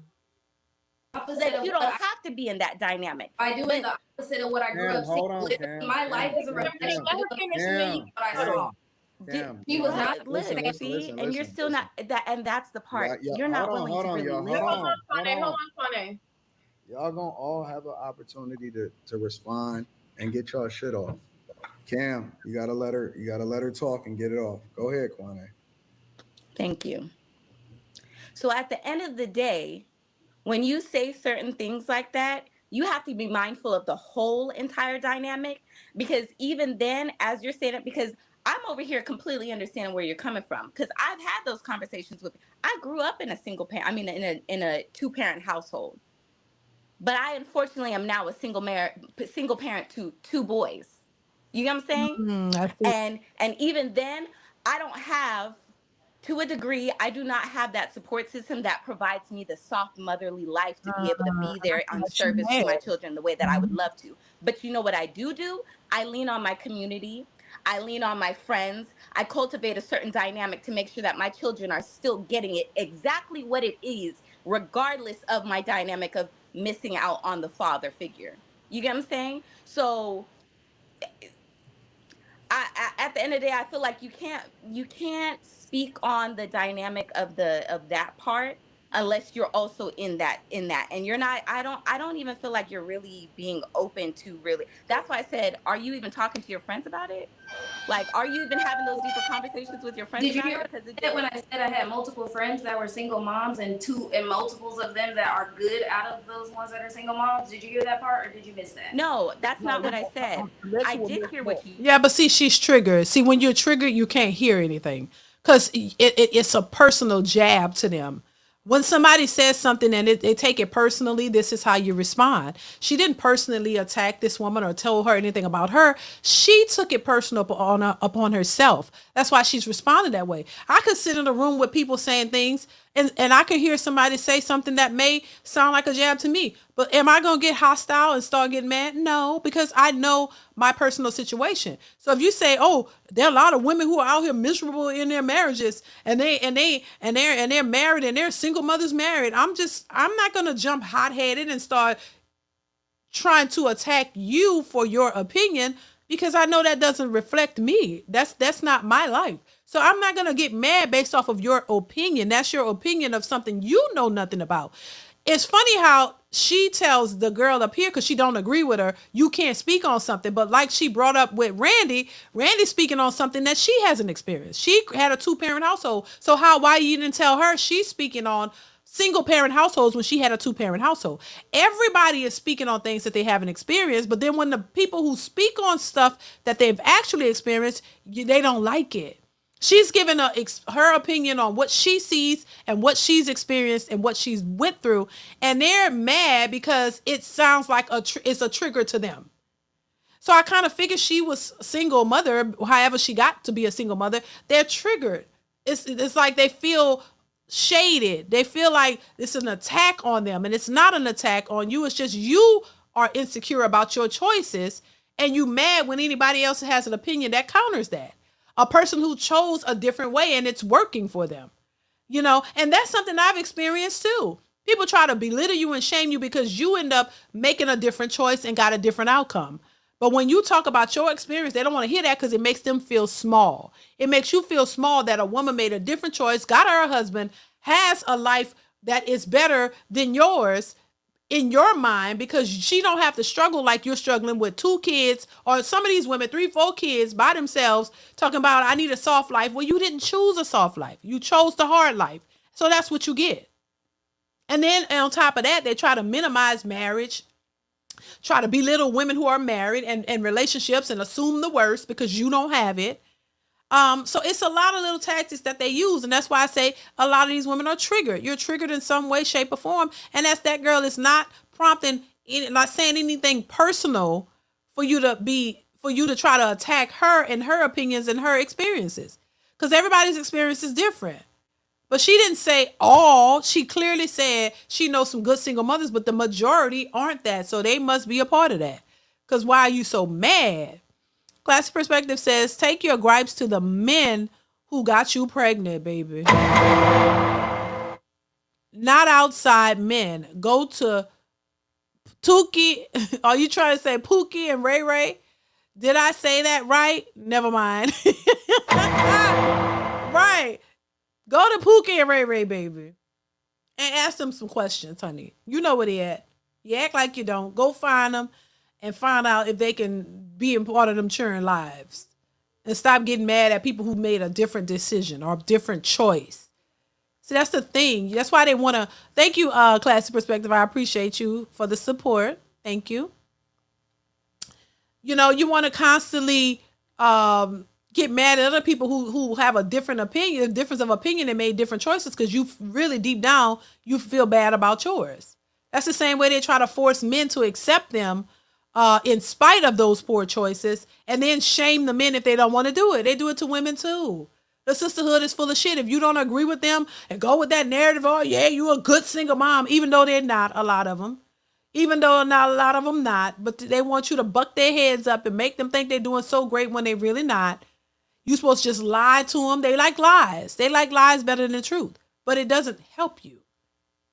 That's why I say anybody who's telling you what you want to hear and just telling you everything you want to hear, that's not helpful. That's not beneficial to you. It's not. But that's what they like. You got to keep coddle them for the rest of their life, and they're going to steadily make the same old mistakes over and over and over, yielding them the same results, and you're going to coddle them to the end? Who got time for that? Quantum Solace, thank you so much for the super chat. I appreciate you. Says DeeDee, I'm off subject, but what in Chi-Town the Ukrainian women are begging and paying hashtag FBA brothers 15 racks to get married? What? Begging and paying FBA brothers 15 racks? It's desperation, baby, all over. That's all I can say. Desperation all over. That's the same way they saying the women in China, they want to marry the brothers. They want the men to come over there and get with them because they running out of options. I'm like, baby, you can't make this up. You can't make it up. It's crazy. Black men are talked about and belittled left and right to turn around, and now everybody's trying to get one. You can't make it up. Thank you, Quantum Solace, for the super chat. I appreciate you. This is crazy. This is crazy. This is some this is some stuff. I'm just saying. That's crazy, Quantum. Thank you once again for the super chat. I appreciate the support. Hit the like button, y'all. That is crazy. Not everybody want a black man. Everybody want black men. You know, black men are the most involved. The men who are responsible, marriage-minded, family-oriented men who have families, they're involved in their kids' lives. These women are fooling around in a certain small demographic of men and thinking that that's all men, because that's who y'all are attracted to. Y'all want bottom of the barrel men, but you want high results from them. You can't make it up. You want stellar results from men who don't even have, who are not even in that category. You're expecting to pull irresponsible men who are at the bottom of the barrel to come up and be super responsible and do everything you need them to do. That don't make no sense. And the responsible guy, y'all don't want them. You don't want them to after you have your babies. When Pookie really ain't stepping up, now you want the responsible men to come and take you on all. No, that's why it's not going to work. And they shouldn't see that by now. Let's continue though. You said. What I'm saying is, have you had a deeper conversation and really realizing and understanding that there's an emotional, mental dynamic that comes along with it? Oh, I've lost friendships because of my point of view, because of these conversations. Oh, I'm sure. I believe it. Like, I absolutely believe it. Y'all have these mentalities and you don't understand, because even you. Why do you keep saying y'all? Oh shit! You want You're a part of single. You expressing it. You're a part. No. I mean, in the dynamic of saying that I'm not open to understanding and listening to what you're saying, but it's not reciprocal. That's what I'm getting at. What's not being reciprocated? I'm confused. She wants you to be a victim, Cam. Because I'm No, not absolutely so not. you're asking And 2K, I'm gonna need you to hush your mouth because at this point in time, like for real, You got your husband right there. mind your wife, mind your wife, That's why mind he your gone. daughters. That's why he gone. Don't talk to me like that. No, that's not why he's gone, But sir. tell you why. Because if I was your husband, all you would have heard was Oh my God. everywhere. Y'all listening to Ken. I know. Leave me out of this. 2K, that's Oh, we're trying to have a serious conversation. Weren't you raising She said it first. Yes, I was. And here I am. Okay. I'm a product of that shit. That type of mentality. No. What you mentality? mean Mr. I'm rich as fuck, got that nice ass house, that nice ass car, and all that nice ass shit. Single mother raised you horrible, huh? Fuck off. Hey, first of all, I chose to get this shit. You go holler at my brother and sister. They ain't got the nice ass house with the nice ass shit. This my choice. And that speaks up to the point where I just said that you can have children going through the same dynamic, but the outcome can be different. But listen, I'm not giving my mama these props. My mama was at work when I was out selling dope. Who said that you had to though? Nobody said that you had to. I'm not talking What we're coming down to is the point that you're sitting here making a blame on something. Like, come on now. I ain't talking to no Can I woman. can I go next, please, guys? I want to say something. No. Hold on, Trigger. I need you. Can I respond first? Hold on. I got you. I got you, Cam. Let me give Jazz. Jazz been waiting. Because Jazz has something to say. I want to come back to her, and then we gonna. No, I mean, thank you. No, I appreciate that. In the hold on. I appreciate that. And the topic has kind of evolved, but you had said something, Kim, that was interesting to me. You said you would know what these guys look like deadbeat fathers look a certain way, they dress a certain way, and I'm just like, that's very inaccurate, because there are plenty of well-to-do men that appear to have their shit together with shitty character, and after a baby is born, they dip out. So you can't frame it and make it seem like you should have known. No woman is out here actively seeking deadbeat fathers. Just like a child can change a woman after she bears it, it can also change that man. There are plenty of good ass fathers in the hood right now. So you can't sit here and say there's a certain archetype of what a deadbeat father looks like when it's about the character of that man. When it boils down to it, you know what I mean? It's about, is he going to be man enough to take care of the responsibility after he allowed himself to sit down and lay down with a woman who he isn't married to? And this even goes back to the conversation of men always blaming women. Well, first off, if you need first off, a lot of these dudes in the hood don't be looking to get married. Let's be real. I grew up in the hood and they weren't trying to get married. There was a few ghetto weddings, but the majority of them were not trying to get married. Let's make that clear. A lot of them were selling drugs. They didn't finish school, and they were dope boys. They weren't, but they had all the women. Let's just be honest. All the women went for the same dope boys. This is why I agree with what a lot of these men be saying, because they telling the truth. And I grew up in it. And I saw it. This is how I relate to it. I don't just go off of what people say and be like, oh, I that's why I related to what Kevin Samuels was saying, because it was the truth and I experienced it. And it's not the truth for everybody, but I experienced it. So that's my experience. So that's what I gravitate towards. And I know that it exists. A bunch of these women didn't give a damn. These men weren't marrying these women in droves. They weren't going to these women saying, I want to marry you. No, they were screwing them and giving them babies. Then they might get engaged. One or two of them might have a ghetto wedding, and that's about it. And then it don't last. No, these women weren't prioritizing marriage. When you grow up in the hood, they're not telling you, oh, you need to get married before you carry. Oh, you need to have a husband. They weren't looking for that. They all were going after that small percentage of the man who was good and bad, and he was hot and he was handsome, and y'all like that drug money. And it's not every woman, but for the ones that it applied to, they know what it's about. And women have clearly came out and said they like the drug dealers. They don't want a man with a 9-to-5. So you already separating the caliber of man that you are attracted to.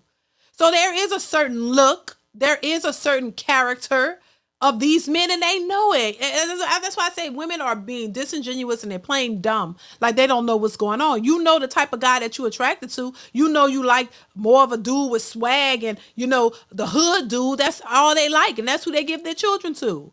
They're not going to the guys outside of the hood, the guys who are responsible but don't have swag and ain't the one who got two parents in the household who's responsible and thinking about marriage. They ain't going to them.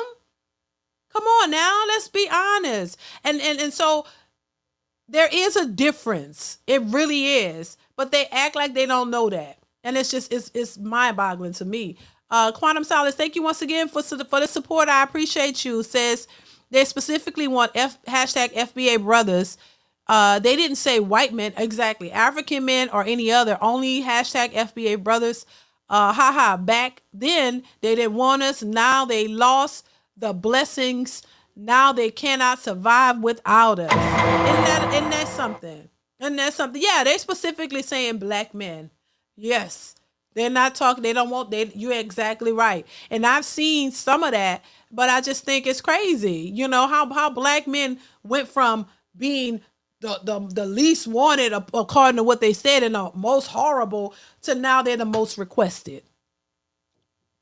It's insane to me. But thank you, Quantum Solace, for the super chat. I appreciate you, sir. Thank you. So it's just, C. Irving, thank you once again for the support, says, then why aren't they seeking men who will marry them before having his kid? I disagree with the sister in brown. They like bad boy energy. Yes, they do. They do. They do. And this is why they don't get married, because those men aren't marriage-minded men. That's what the woman is saying. They're not marriage-minded. And this idea that, you get with him, and why are you giving him a baby without requiring marriage first? Ask that question. Why aren't you requiring marriage from a man before you give him a baby? Because that would stop it right there. Why are you saying, hey, I'm not going to sleep with you until I know that you're serious about me? And the way I'm going to know that you're serious about really having something solid is you marry me. Let's start our family after we do that. So you mean to tell me a man who wants a family, who's marriage-minded, who's family-oriented, is going to find a woman that he wants to build a life with, and then they're going to proceed to build that life? These are conversations that you have with the person that you're with. But a lot of these people don't have these conversations because they're not focused on it and they don't know how to do that. So you talk to your husband, your partner. You talk to him about, hey, when we gonna start a family? You want kids? Obviously, he wants kids. Somebody who wants kids, because they don't have these conversations with the Pookies and Ray Rays that they give babies to. Y'all just having a good time. Y'all just hanging out having a good time. Y'all ain't having these real conversations. Y'all just letting the wind flow the way it want to flow, going by the seat of your pants. He fine. He look good. You like him. That's all that matters. You don't require anything else from him. That's why you get what you get. And then all this hindsight knowledge and information, all of a sudden after you have a baby bomb and it don't work out, now you smart. Now you got this magical instincts and these magical ideas and what you think it is and all that. Why didn't you have that before? You had no requirements before and you got what you got. Now you complaining. No, you got to have requirements and standards first. Thank you, C. Irvin. I appreciate you. James, thank you for the super chat. James Anderson says, don't want a man with Blue Cross Blue Shield and a 401k plan. No, not until after they had 3-4 babies by Pookie and Ray Ray. Then they want that man. Then you want him to come in and do the most. That man didn't work hard to build himself up to come and take on you and all your kids. No, they want him after they come into this knowledge and all this understanding after you done gave Pookie babies and you raising them by yourself. Thank you, James Anderson. I appreciate you. It's insane. Let's continue. You have men that say, well, she let me nut in her. Sir, if you didn't want a baby with this woman, you are a grown adult. You could have easily put that condom on. So, Well, why you as the woman are allowing a man to do that? Or do you not care if you get a baby? Did you want a baby? It's your body. You're going to have to carry the baby. So should be more of an effort on your part because you got to carry it. You know he could walk away. So why are you exposing yourself to the idea of even the possibility of that happening? Do you not give a damn? You're supposed to care more than him because it's your body. Why they don't understand that concept? It's incumbent on you to care more about your body than anybody else. Why is this so difficult? You have to care more than the man because you already know these ninjas might leave. So why would you subject yourself to that possibility, not really knowing that if this person's gonna stick around, if they're gonna be responsible? Why not figure out if he's responsible or not, and get into a committed situation, and something that you both want, and you plan for it and prioritize it, get married, make it legit and make it stable and work on the relationship, and then start a family with somebody responsible who you know is responsible. The problem is they're giving babies too quickly to these men because y'all like them, and they're not showing you any responsibility. They're not showing you any commitment. They're not showing you anything, nor are you looking for it. They be thinking that a baby is going to grow the man up, and when it doesn't happen, now they complain and tell me, oh, he just walked off. You know he wasn't responsible in the first place. Neither one of you were. So I'm sorry. You have the responsibility of what goes in your body. And if you letting anything in it, that's on you. Lord have mercy. You know what I'm saying? Let's not frame it as if women are just so stupid and they're not actively seeking good men. No, You're not. Nobody is not doing that now. Because a good man's not going to get you pregnant until he marries you. That's the whole. I haven't said one word. Hold on, y'all. Listen. Nobody can hear nobody. Nobody can hear nobody when everybody's saying shit at the same time. Yeah. Y'all may not agree with Jazz, but she was respectful enough to let everybody get their shit off and wait her turn. Y'all got to give her the respect of being able to get her thoughts off. Go ahead, Jazz. Thank you. But yeah, no, that's all I'm saying, because it's unfortunate because there's too much blame on the parent that stayed. And that's a big issue for me. Like, we got all this smoke for the single mom and they do this. And it's like, baby, there was a whole father involved in this and chose to walk out on his child. Where are the think pieces on those men? Where's the hit pieces on that? We got all these titles and headlines. Well, because there ain't gonna be no think pieces because the fathers weren't fathers. That's a when a woman has a baby and she decides she doesn't want the baby, is she a mother, or is she just a woman who got pregnant? Because being a mother means you have to raise a child. You know, any woman can have a baby, but being a mother means you're a responsible person who's going to make sure that child is taken care of. So we got to distinguish between actual mothers and actual fathers. Between a man and a woman who just got pregnant and a man who just got a child. Fathers and mothers are active parents who take care of their children. So if you had a baby with a man who was not wanting to be a father, then he's not a father. He's just a man who got you pregnant. And that's what a lot of these women are doing. You're with men who are getting you pregnant and you're allowing them. And he's not a father, nor did he want to be a father. And a lot of these women didn't want to be mothers, but they felt like they had to be because, you know, they're the ones having the child. And then they know that there's some incentive to that. And that people are going to look at you now. You're a statistic. Now you looked at, oh, I'm a single mother, so I need help. They don't look at it as an issue. They look at it as a win, in a sense. No, I wouldn't say every woman is out here actively looking for a deadbeat, but y'all sure go find the men who are not trying to marry you, the men who are not trying to be specifically with you, not trying to commit to you, not trying to do any of that, and y'all give them babies thinking that's going to change them. And if they would be real, a lot of these women would tell you that these women, as much as they like to talk about men trapping women with babies, women do that same thing. They do. And then they might be so mad because the plan didn't work out. And when anybody have something to say, you highly pissed. Why? Because you mad. It didn't work out. Quantum Solace, thank you once again for the super chat. Says, seems to me a lot of these women do not have ego control, no discipline. Ladies, you are the gatekeepers for whom you allow to flip and dip in your temples. Exactly, 100%. And I don't give a damn what nobody else says about that. Because we've had this conversation before, and I honestly think it is on the women, because women, you control your bodies. You do not have to let a man sleep with you and knock you up. You don't have to do that. You have to have more discipline, and you got to be the ones to say, no, I'm not doing that.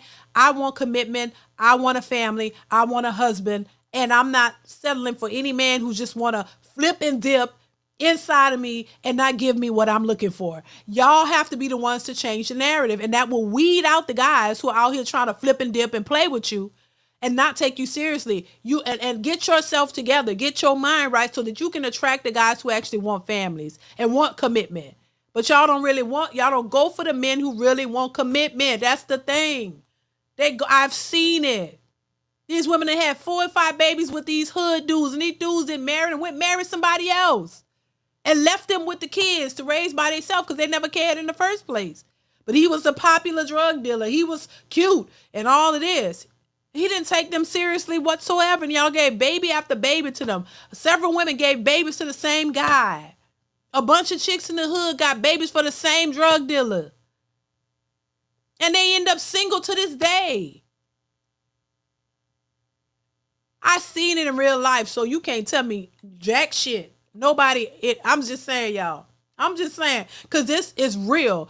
And then, like I said, I'm got enough sense to understand that this is not everybody. I can give you the good with the bad. I can understand that there are good single mothers out there. There are who will end up in extenuating circumstances or whatever, and it yielded them single.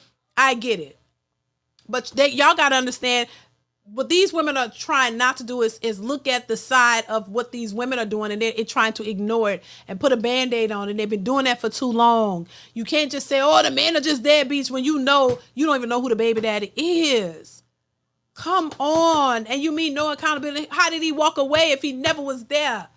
And you don't know who the daddy is. Lord. Man, thank you, Quantum Solace. I appreciate you. They got to stop. Once again, for the people in the back, I'm not saying this is every case for every woman. I do acknowledge that there are some good women out here. There are good women who are married, and there's some good women who happen to be a single mother. Not to 4 and 5 children, though. The single mothers that I know of, they had 1 child. They messed up and they learned from that. That's why I'm saying. And they didn't go out and have more children out of wedlock. They had that 1. And they not married. So they were like, no, I'm not going to have no more kids until I get married. So they're not married, so they only have 1 kid. That's what I call learning from your mistakes and trying to do better. But a lot of these women ain't doing that. They're not doing that. Ghost Introvert, thank you for the super chat, says, women don't want the nice guy till they're overweight and so deep in debt. Stop playing victim. Facts. Facts. That is facts. That's what we see. And then they want the most out of the man. They want him to bring everything and the kitchen sink. They want everything then. They feel entitled. Well, I let Pookie knock me up and I'm not doing that no more. So now my standards are high. Girl, no, ma'am. Your standards could be high all you want. But understand, most men out here who are, who have standards, they ain't gonna want you. Thank you for the super chat. I appreciate the support. So yeah, they got a long way to go, a lot to learn, because this is not it. You could try to justify all you want. It ain't happening. In regards to single mothers, and not actually also focusing on the father that says, hey, you know what, if I don't want the kid, I could just leave and it'll be normalized and women will still want me. So it's like, we got to have balance when it comes to these conversations. Luckily, you are one of many people, because there are very good single mothers out here. You are a product of one. You are a product of a single mother who seemingly have raised you with respect. You have it going on, whatever, what have you. You're married. I raised myself. Okay. I understand that. What I'm saying is what you went through, you grew through it. I don't think that it bears you any right to judge anybody else's story, because you don't know what happened to put them in that But the lady ain't judging. That's what I'm saying. She spoke on what's actually happening, and you take this is why I say women project, because they're always talking about men are insecure and this and that. No, it takes an insecure person to always like to claim that somebody is judging. I don't think that the young lady judged them at all. I think she spoke on her experience and what is actually happening. They're judging her. See, when you like to claim somebody judging you, it's because you're insecure about your choices. Bottom line. This is one way to know if somebody is insecure, when they start trying to flip it on you and telling you, oh, well, don't judge us. No, you feel judged because that hit home. It's like a hit dog hollering. Y'all were triggered because it hit something in you. You know part of what she's saying is the truth, but you hate to accept it because you feel bad about it. And that's a normal thing. People typically feel bad about their choices when somebody else has an opinion that is counter to that. You know what I'm saying? If somebody's having a conversation and a woman who is married says, "Oh my God, I could never be a single mother. It's too hard. I got me a husband and I need my husband to help." Who's gonna be triggered? The single mothers in the room. Because then they're gonna be like, "Why you shouldn't judge a single?" No, she's not judging single mother. She's telling you her opinions and her thoughts and her choices. You're judge. You feel judged because you feel small because you didn't have the knowledge to make the choices she made or the know-how or whatever. Instead of saying, "You know what, I wish I had your mindset," or because I wish I was taught differently, or whatever, but I wasn't, and I made these choices and I regret it and I would like to make different. No, instead of owning that would be that's what accountability would look like. But because they don't want that, you feel judged and you get mad and you feel insecure because she's talking about her experience and you feel small. That's not her fault. It's not her judging you. It's her telling her experience and you don't like it because it makes you feel small. That's all that is. That's your own insecurities. This is why I say a lot of women like that project their insecurities onto men. You want to believe all men are insecure by this and intimidated by this because you know you are. Women like that are intimidated by successful men. That's why they don't go after the successful man, because they don't want a man. To them, that man will make them feel small. He don't have kids, you got 3. Oh, I don't want a man, or something wrong with him. No, it's because you're going to feel insecure, because that means he has standards that you didn't. And you can't work within that because it'll point your flaws out and you don't want to work on yourself. You want to keep making excuses and continue to blame somebody else. And that's why a lot of these women stay in the situations that they're in. You can't grow because you got a lot of insecurities and you don't know how to get past them. And you don't want to be held accountable for your poor choices. Bottom line. And I think women could be so much better. I say we as in Black women could be so much better if you change that and start realizing what you need to do to better your circumstances. Because constantly blaming men and shaming men for not want to take you on is not going to do it. Not going to do it. That's all. Go ahead, Cam. Okay. So I just want to start by saying that I do, I appreciate everybody sharing their stories and their points of view, because I do hear what you're saying. In saying that, just to start from the beginning of what you said, for the first part, you did say, that grouping these men is wrong and that they don't have a certain, prototype to them. But then you said that sometimes they may have shitty character or shitty attitudes. And so that was my point. A shitty character or a shitty attitude should be a red flag in a woman's head that that's not somebody that's worthy of being a father and somebody that should be procreated with. Now, right. I'm not going to dismiss that some men can manipulate women, or, you may fall in love with a man and that happens. I'm not naive to that fact, but I don't want to make it seem like we can't all as women be objective to the fact that there are some men, obviously, because not all men are baby daddies. There are some men that are portraying a certain thing, and if you're being intentional and paying attention to certain things, they will show you, whether that be in their actions, how they treat you when they're upset. There are just certain things that they do that would let you know that this is not a good man. And that doesn't even mean being a good father. It would just show you that these characteristics of him maybe aren't just somebody that I need to be with and give myself to. Okay.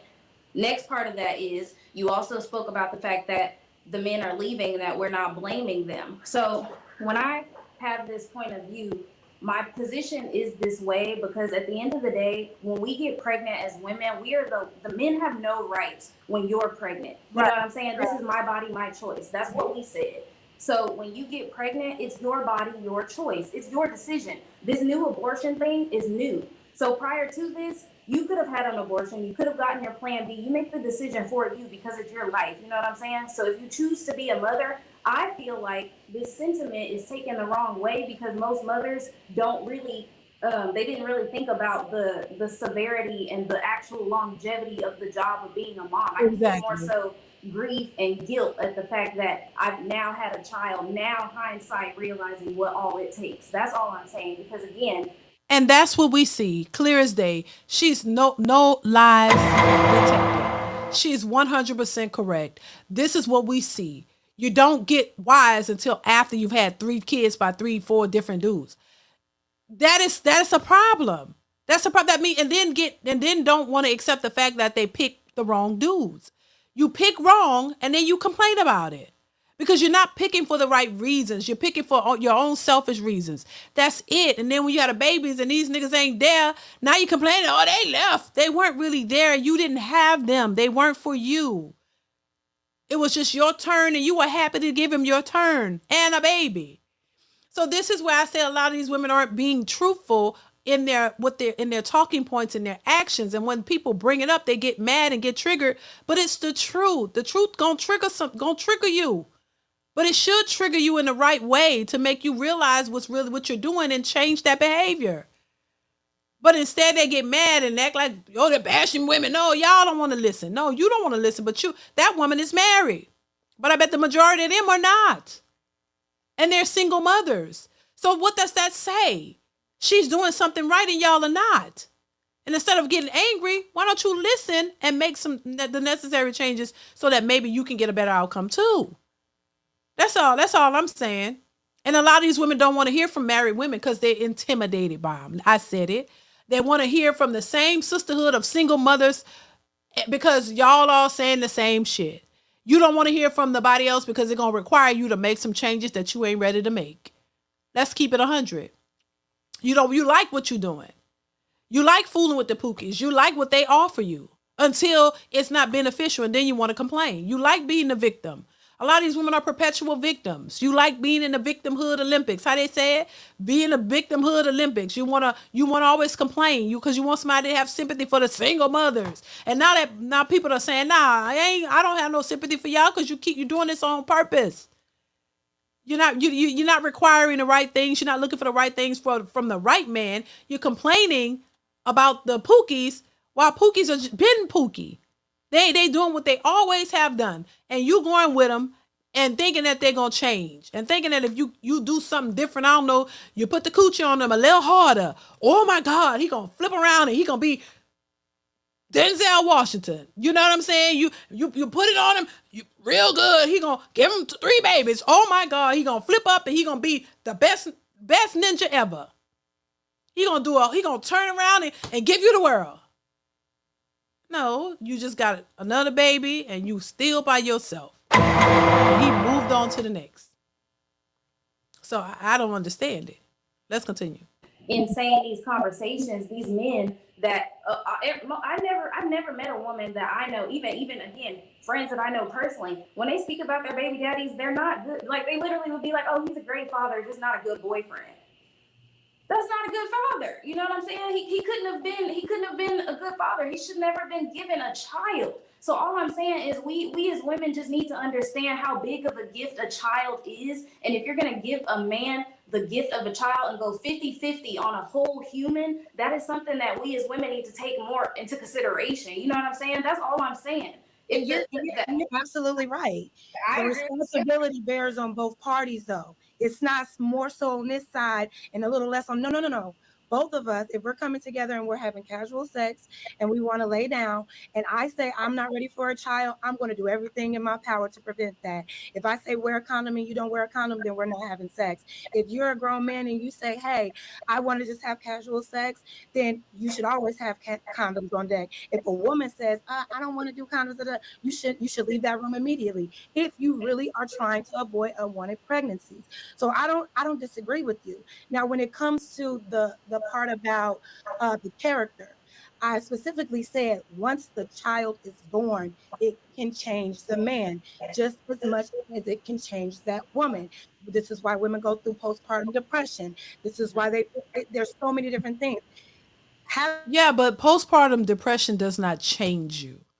Postpartum depression is and I've been through it a few times. It's a part of the process, that's something you go through after giving birth.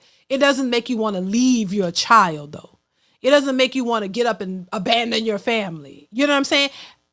Yes, when you are in marriages and relationships with a person for a long term, you go through changes. That's a part of a change that you go through, that women go through sometimes when having a child. But it doesn't mean you up and want to just leave.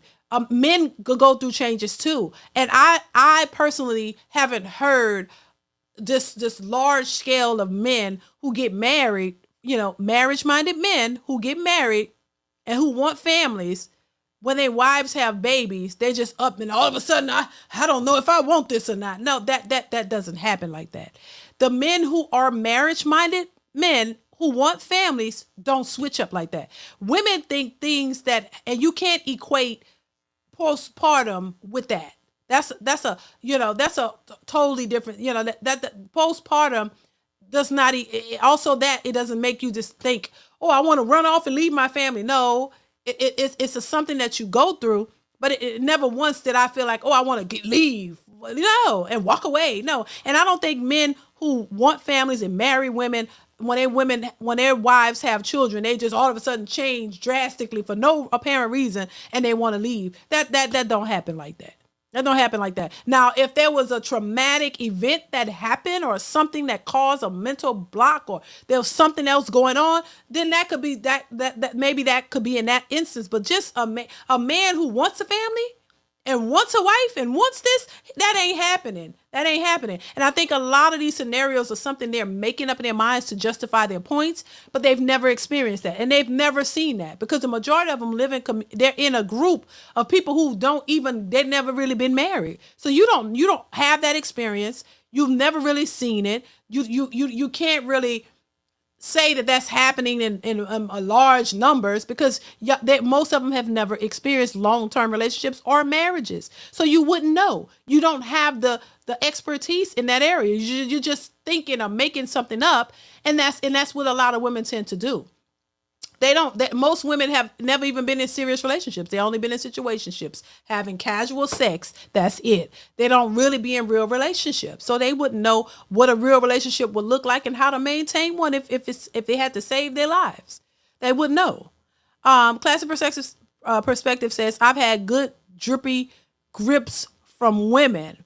But 30 minutes later, I'm like, Jody, get in there and make those tacos.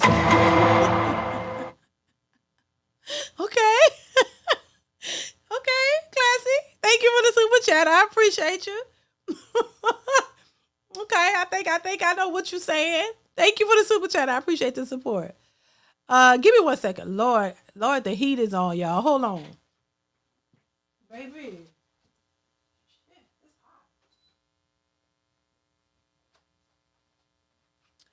Let's continue, y'all, because we're going to wrap this up in a minute. Let's continue. Thank you. To bear the responsibility of another human being. You may think you got it going on, and that baby is there. It turns something else off on a lot of people, and they become something you never saw at first. So you can't really sit here and say, yo, you should have saw that those characters. No. It takes life changes for you to really reveal what a person's character is. Well, a person don't just flip like that for no reason. Once again, a person don't just, their character is their character. If you vet them and date them enough, you would know what they're all about. That just doesn't flip out the blue. Just all of a sudden, he come from being who he is to something totally different. That does not happen like that. And once again, it's these scenarios that they're making up without the experience of that. Like I said, when you've been in a long-term marriage or relationship, y'all go through things together. You experience them together. You deal with them together. This is something a lot of these women have not experienced because they don't stay in relationships long enough to go through the good, the bad, and come out on the other side. They argue, they break up, they have a baby, and then that's it. So a lot of these women have not experienced the things they're assuming. A person's character is who they are. Who they are is who they are. They don't drastically change unless there was some, like I said, some mental catastrophic situation that could have changed them. Maybe something like being in the military or something like that, where, that could change a person. But just up and changing who you are, just overnight, you just flip up. That ain't happening. That ain't happening like that. C. Irvin, thank you so much for the super chat. Says Cameron is speaking facts, but the girl is in Brown again missing the girl in Brown again is missing the point. She is speaking in theory, but it's not practical what she is saying. Exactly. You said it better than I could. Thank you, C. Irvin. I appreciate you. Exactly. It's not practical. And I think they do that and they make it up just to justify their points, but that don't happen. That don't they just up and change like that. Thank you, C. Irvin. I appreciate you. Elam, preach. Men who want a family work harder. Exactly, they do, and they work harder to keep their families. And the women are the ones who break it up and walk away. Tia Mowry. You know what I'm saying? It's like, come on, like this is not. They just be talking and they don't know what they're talking about. Thank you, Elam. I appreciate you for the support. Let's continue. So that's all I want. Okay.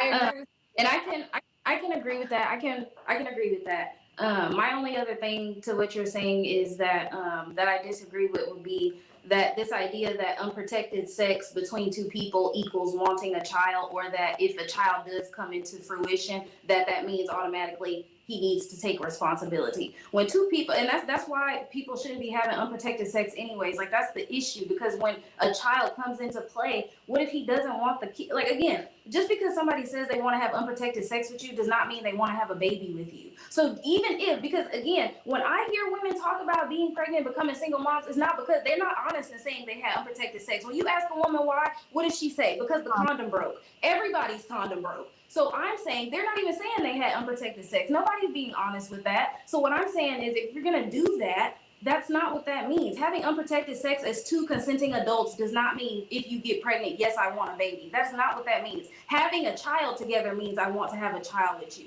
If a man does not marry you, he's telling you he does not want to have a child with you. And anything that happens prior to that point, I would not continue with, and I would never advise somebody to continue with, because being a single mother is hard. No one has ever said it's easy, so I never understand that sentiment. No one ever said it was easy. It is extremely hard. It is extremely hard on the mother. It is extremely hard on the child. This is a horrible dynamic to bring a child into, consciously making that decision. Now, again, obviously, like you said, things happen after the child comes into fruition. I can't speak on that because I've never experienced that, and I wouldn't know about that. But all I'm saying is there are men of good character, and those men are who marry you, get you pregnant, and they build that family with you. That's all I'm saying. There are specific types of men in this world, and all I'm saying is, as a woman, we choose who we give access to our bodies to. You choose who you have. You said it yourself. You tell him to have protection, or you're not having sex with him, right? I'm not laying down with him if I don't want to have sex with him. I'm not laying down with him unprotected if I don't want to have sex with him unprotected. So there's a lot of I in this prior to the man taking on his responsibility like he should, because I do believe that he should take care of his responbilities. But again, we can't put responsibility on a man that's irresponsible. That's the whole issue. How many times I've said that? Oh, she's cooking. She's cooking, and they're not ready for that meal. They're not ready for that meal that she's given. They're not ready for it because they don't want to take accountability, baby. Oh, she's telling the truth. She's speaking the 100% truth. They're not ready for it because they don't want to accept it. That's all it is. They're not ready for that tea because you want to do what you want to do. You want to go out here and have sex with these dudes, and that's just that. And then, it's just, she's speaking the truth. It's the truth. It's the God honest truth. And a lot of these women don't want to hear it because they don't want to hear it. They're quiet because they listen and they know that she's telling the truth. But they still want to find a way to, it's just the men's fault. No, you got a major responsibility. You got the biggest part of the responsibility, in my opinion, because it's your body. You control access to this. Who you give it to? Who you give access to? You. So if you're giving access to these men, you chose to do it. It's your choice. And if you choose to sleep with somebody unprotected, you saying, whatever you give me, I'm accepting. Give me a baby, you give me a disease, I'm accepting it. But somehow they will still try to fight that and claim it's somebody else's fault. Baby, this is why I wanted to share this video, because I thought she was speaking nothing but gems. She was speaking the truth. I mean, you can't, it is what it is. We're saying the same thing. We're really kind of saying the same thing. I'm not arguing with that. But what I don't like is all the blame being put on the woman, all the blame being put on the single mom, and we're not discussing that two parties went into a situation irresponsible. That's all I'm saying. I can agree to that. You know what I mean? That's it. We gotta have balance because, Absolutely. All I'm saying, and I can agree to that. I definitely think we should blame both parties. But then the issue comes into fact when then the women get upset because we tell them that, okay, now, okay, fine. Say we blame the fathers. We're bashing the single dad. The absent fathers. We're bashing, we bashing. What does that do from that point forward? That she still has to raise the child alone. So all I'm saying is from that point of us bashing the men that aren't here, we bash them. That's not gonna make them come take care of kids that they don't want to come take care of. You can't get money out of a broke ass nigga that don't have money. So putting him on child support does nothing. If he goes to jail, still does nothing. You can't get the money. So all I'm saying is, what does that do? What we need to be doing is telling these women, and also to stop perpetrating this idea that, you know, the child is gonna be a-okay no matter what, no matter how hard she does her job. They are living in detriment, and this idea that she can just do it no matter what is not true. But that's so if we can be honest, Cam. Baby spitting straight out. 100% agree with her. Cause that's how I see it too. That's how I see it straight up. Now well, I could raise my kid without a father and all this, and then when it gets real rough, you're crying. I don't know what to do.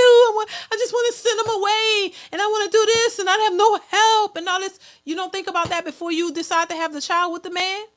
You're just blaming that man. He was never responsible.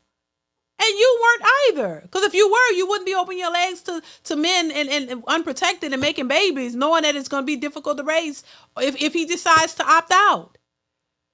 So, yeah, the responsibility is placed on both. But like she said, okay, now what are you going to do? Because know what they do? A lot of them going to have more babies. They have one, they have another one, they have another one, and they have another one. They keep doing the same old shit, thinking you're going to get a different outcome. So that's what tends to happen. It's like all these, how many baby daddies? I got three baby daddies. How many children? You got 5. I got 7. I got 6. This many baby daddies. You didn't learn the goddamn thing. So you can't keep putting the blame on the man. If you keep doing the same old thing, no accountability for what you're doing to your body, what you're giving your body to these men, not expecting anything from them. Make it make sense.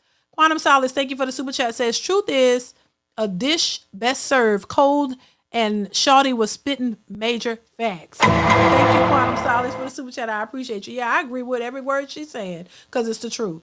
It's the straight truth. I don't care. It's the truth. You don't have to like it, but it's the truth. It is what it is. And until they recognize that, they're gonna have a problem. Thank you, Quantum Solace. Once again, I appreciate you for the support. They're gonna be in the same predicament, baby. Sierra says the girl in brown won't understand what Cameron is telling her. She will only argue back with Cameron, merely listening to respond rather than understand. Yep. I peeped that too. Thank you, C. Irvin, once again for the support. I appreciate you. Yeah.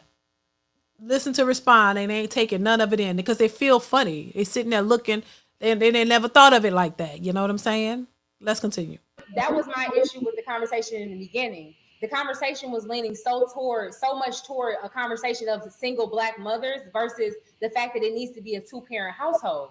What we're all saying is the same. Now at this point, it's the same thing, that we all need to have higher standards when it comes to dating. We need to all impose those standards. I've said this numerous times, that if all of the women just get together and say, hey, we not fucking none of these broke niggas no more. We not giving them no more time and energy. We're gonna make them get themselves together. We're gonna get ourselves together, and then we all got together and dated. It would make sense.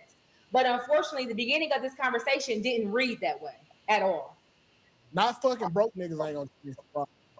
Hold on one second. I want to get. Been trying to do. Y'all been trying to fuck the rich niggas, and y'all see how that's been going. Hold on one second. One second. We're going to open it up for everybody. I just want to make sure that... You know, that was a good point, actually. Yeah, it's not about broke or rich. It's about finding the type of guy who wants the things that you say you want. Finding a guy who has the morals and the values and the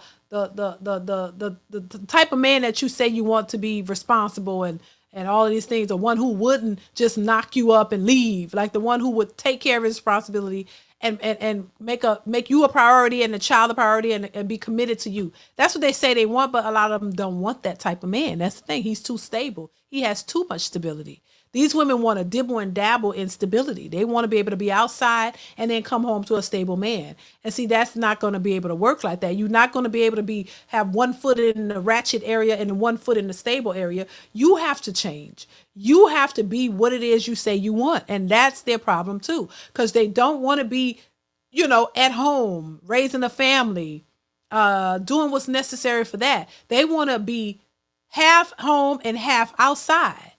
You want to dibble and dabble in that and that, and you can't have it both ways. You got to make a choice. This is why they like those kind of dudes. They can go out, do what they want, and then and then go home and whatever and do whatever they want.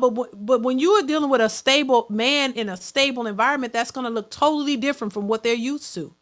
That's going to look boring to them because this man is not outside. He's about his business. He's working, and he wants you to be about your business. That means y'all working together, taking care of what y'all need to take care of, being focused, being of like mind, and handling business, not a word about outside. Y'all have time to have fun and do things together. But ain't no running out every time you want to with your girlfriends, whenever you feel like it, and doing whatever you want, whenever you want. No, that's what stability looks like. You're not gonna be able to do that. See, and they don't want to do that. They want 1 foot in, 1 foot out, and they want a man who's gonna understand that and take on all their kids. You can't have it like that, boo. You got to decide what you want. If you want to be for the streets, then that street behavior that's what you're going to get and the outcomes. But if you want to be in a stable environment, raise a stable family, that's not going to look like what you're used to. And this is why they're torn. And that's just the truth. That's just the truth. Let's continue. Get his shit off. Because he's been patiently I'm waiting good. on. I was trying to take shit out on the boat, man. She touched on it. All right, well, go ahead. Y'all can say whatever y'all. I'm sure Trigger want to jump right on in. Go ahead, Trigger. Head first. Pause. Okay, so I just want to address a few things, and I try to be as fast as possible. Okay, so yes, parenting is difficult no matter what. The blame does need to be more shared. It's not about even bashing the father, right? It's about putting blame where blame is due. And the fact that 95% of social media blame goes to single mothers is sad instead of holding these men accountable. The fact that you say that you can't put responsibility on somebody or the man who's not responsible, you wouldn't feel that way if all these mothers was like, I'm not raising this child either. I'm finna drop this child off. Those mothers are looked at as like, oh, they're monsters. But that's literally what most of these men do, and they get a pass for it at the end of the day. And that's why we need to call the men out more for doing the same thing instead of always pointing the finger at the. No, you need to call the women out more. Y'all need to be called out more because it's your body, and you have control of your body. And the problem is, you want to do what you're doing. You want to be whorish. You want to run outside. You want to be able to sleep with whoever you want to sleep with, whether they're responsible or not. That's your choice.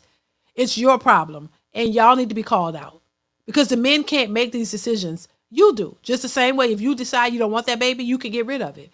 If you decide you could take a pill to not, end up pregnant. There's so many things that women can do.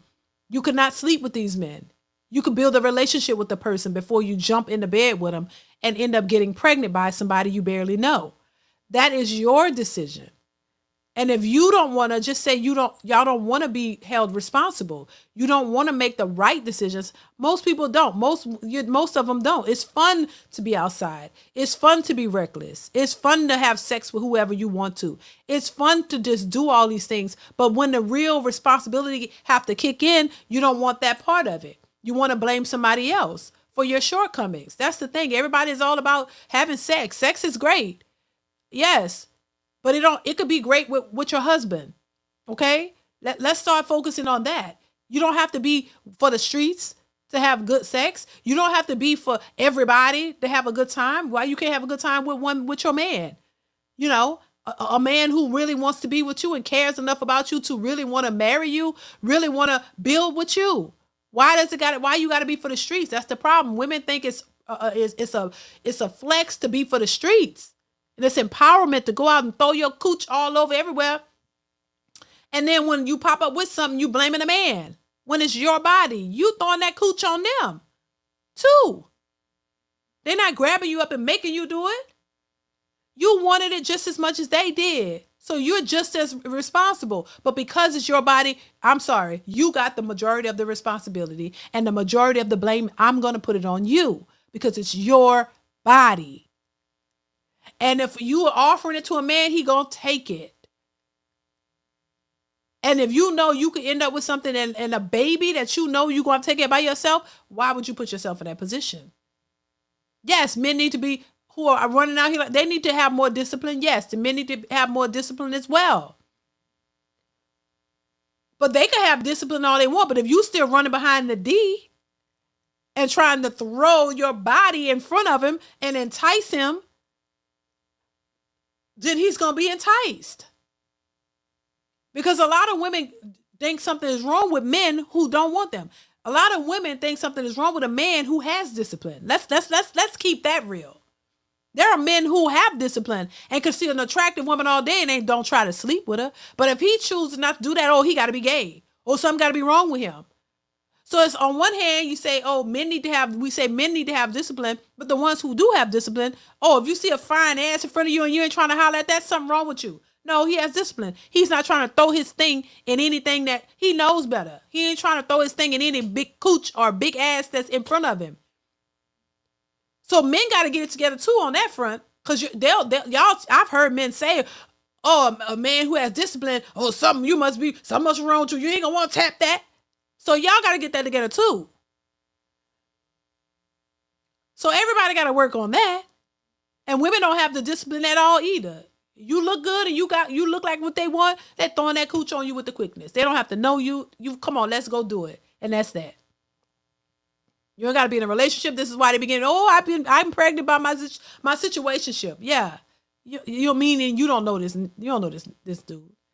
You just was screwing and got a baby. Now you're crying and upset. Well, how many women we still here crying tomorrow? He gave me something. Oh my God! You didn't tell me. Girl, he didn't give a damn. You didn't either. Child. JSU Tiger 07 says, no excuses. There are no mistakes in having children. You know what it takes to have children, and you know what it and you know what it is to prevent them. That's true. And these are grown folks. They know, but there's something that they want to do. And then after the fact, you want to cry about it. No, it's too late. Thank you for the super chat. I appreciate the support. Child, it's a mess. At the single mother. It's because the man just feels like, oh, well, everybody, if I don't feel like having a child, that's fine. And society really don't raise an eyebrow to that as much as they do as the person, like somebody else has said, who decided to stay, which is usually the mother. And of course, it doesn't mean that, most or like majority or all of these mothers are like amazing. Of course, there are toxic people. There are toxic people in two-parent households. And that's what I want to say too. Like you talking about, these men who are abusing women are the ones who were raised by single women. That's far from true, because most abusers are abusers because they saw their father, their mother. But I'm just gonna say that, like, it could be a two-parent household that is just as toxic than a one-parent household. And without any substantial statistics, which I don't even think exist, you cannot just say that most single women are failing at raising children, because that's just totally untrue. That's totally untrue. But what I was gonna say about not taking accountability and wanting to point the finger, I was actually talking to Mika, and we were talking about how men feel like they're being taken advantage of, and this is why certain people are advising them not to pay for dates and all this because they're being taken advantage of. I feel like people like Anton and Mika, with all due respect, are people who are married young, and then they are looking at the victims of these men like, oh, I'm losing my money. Oh, I can't afford these women. We're not talking about that. I think that is not relevant. And that's where they're like trying to champion people. Baby, let's speed this up.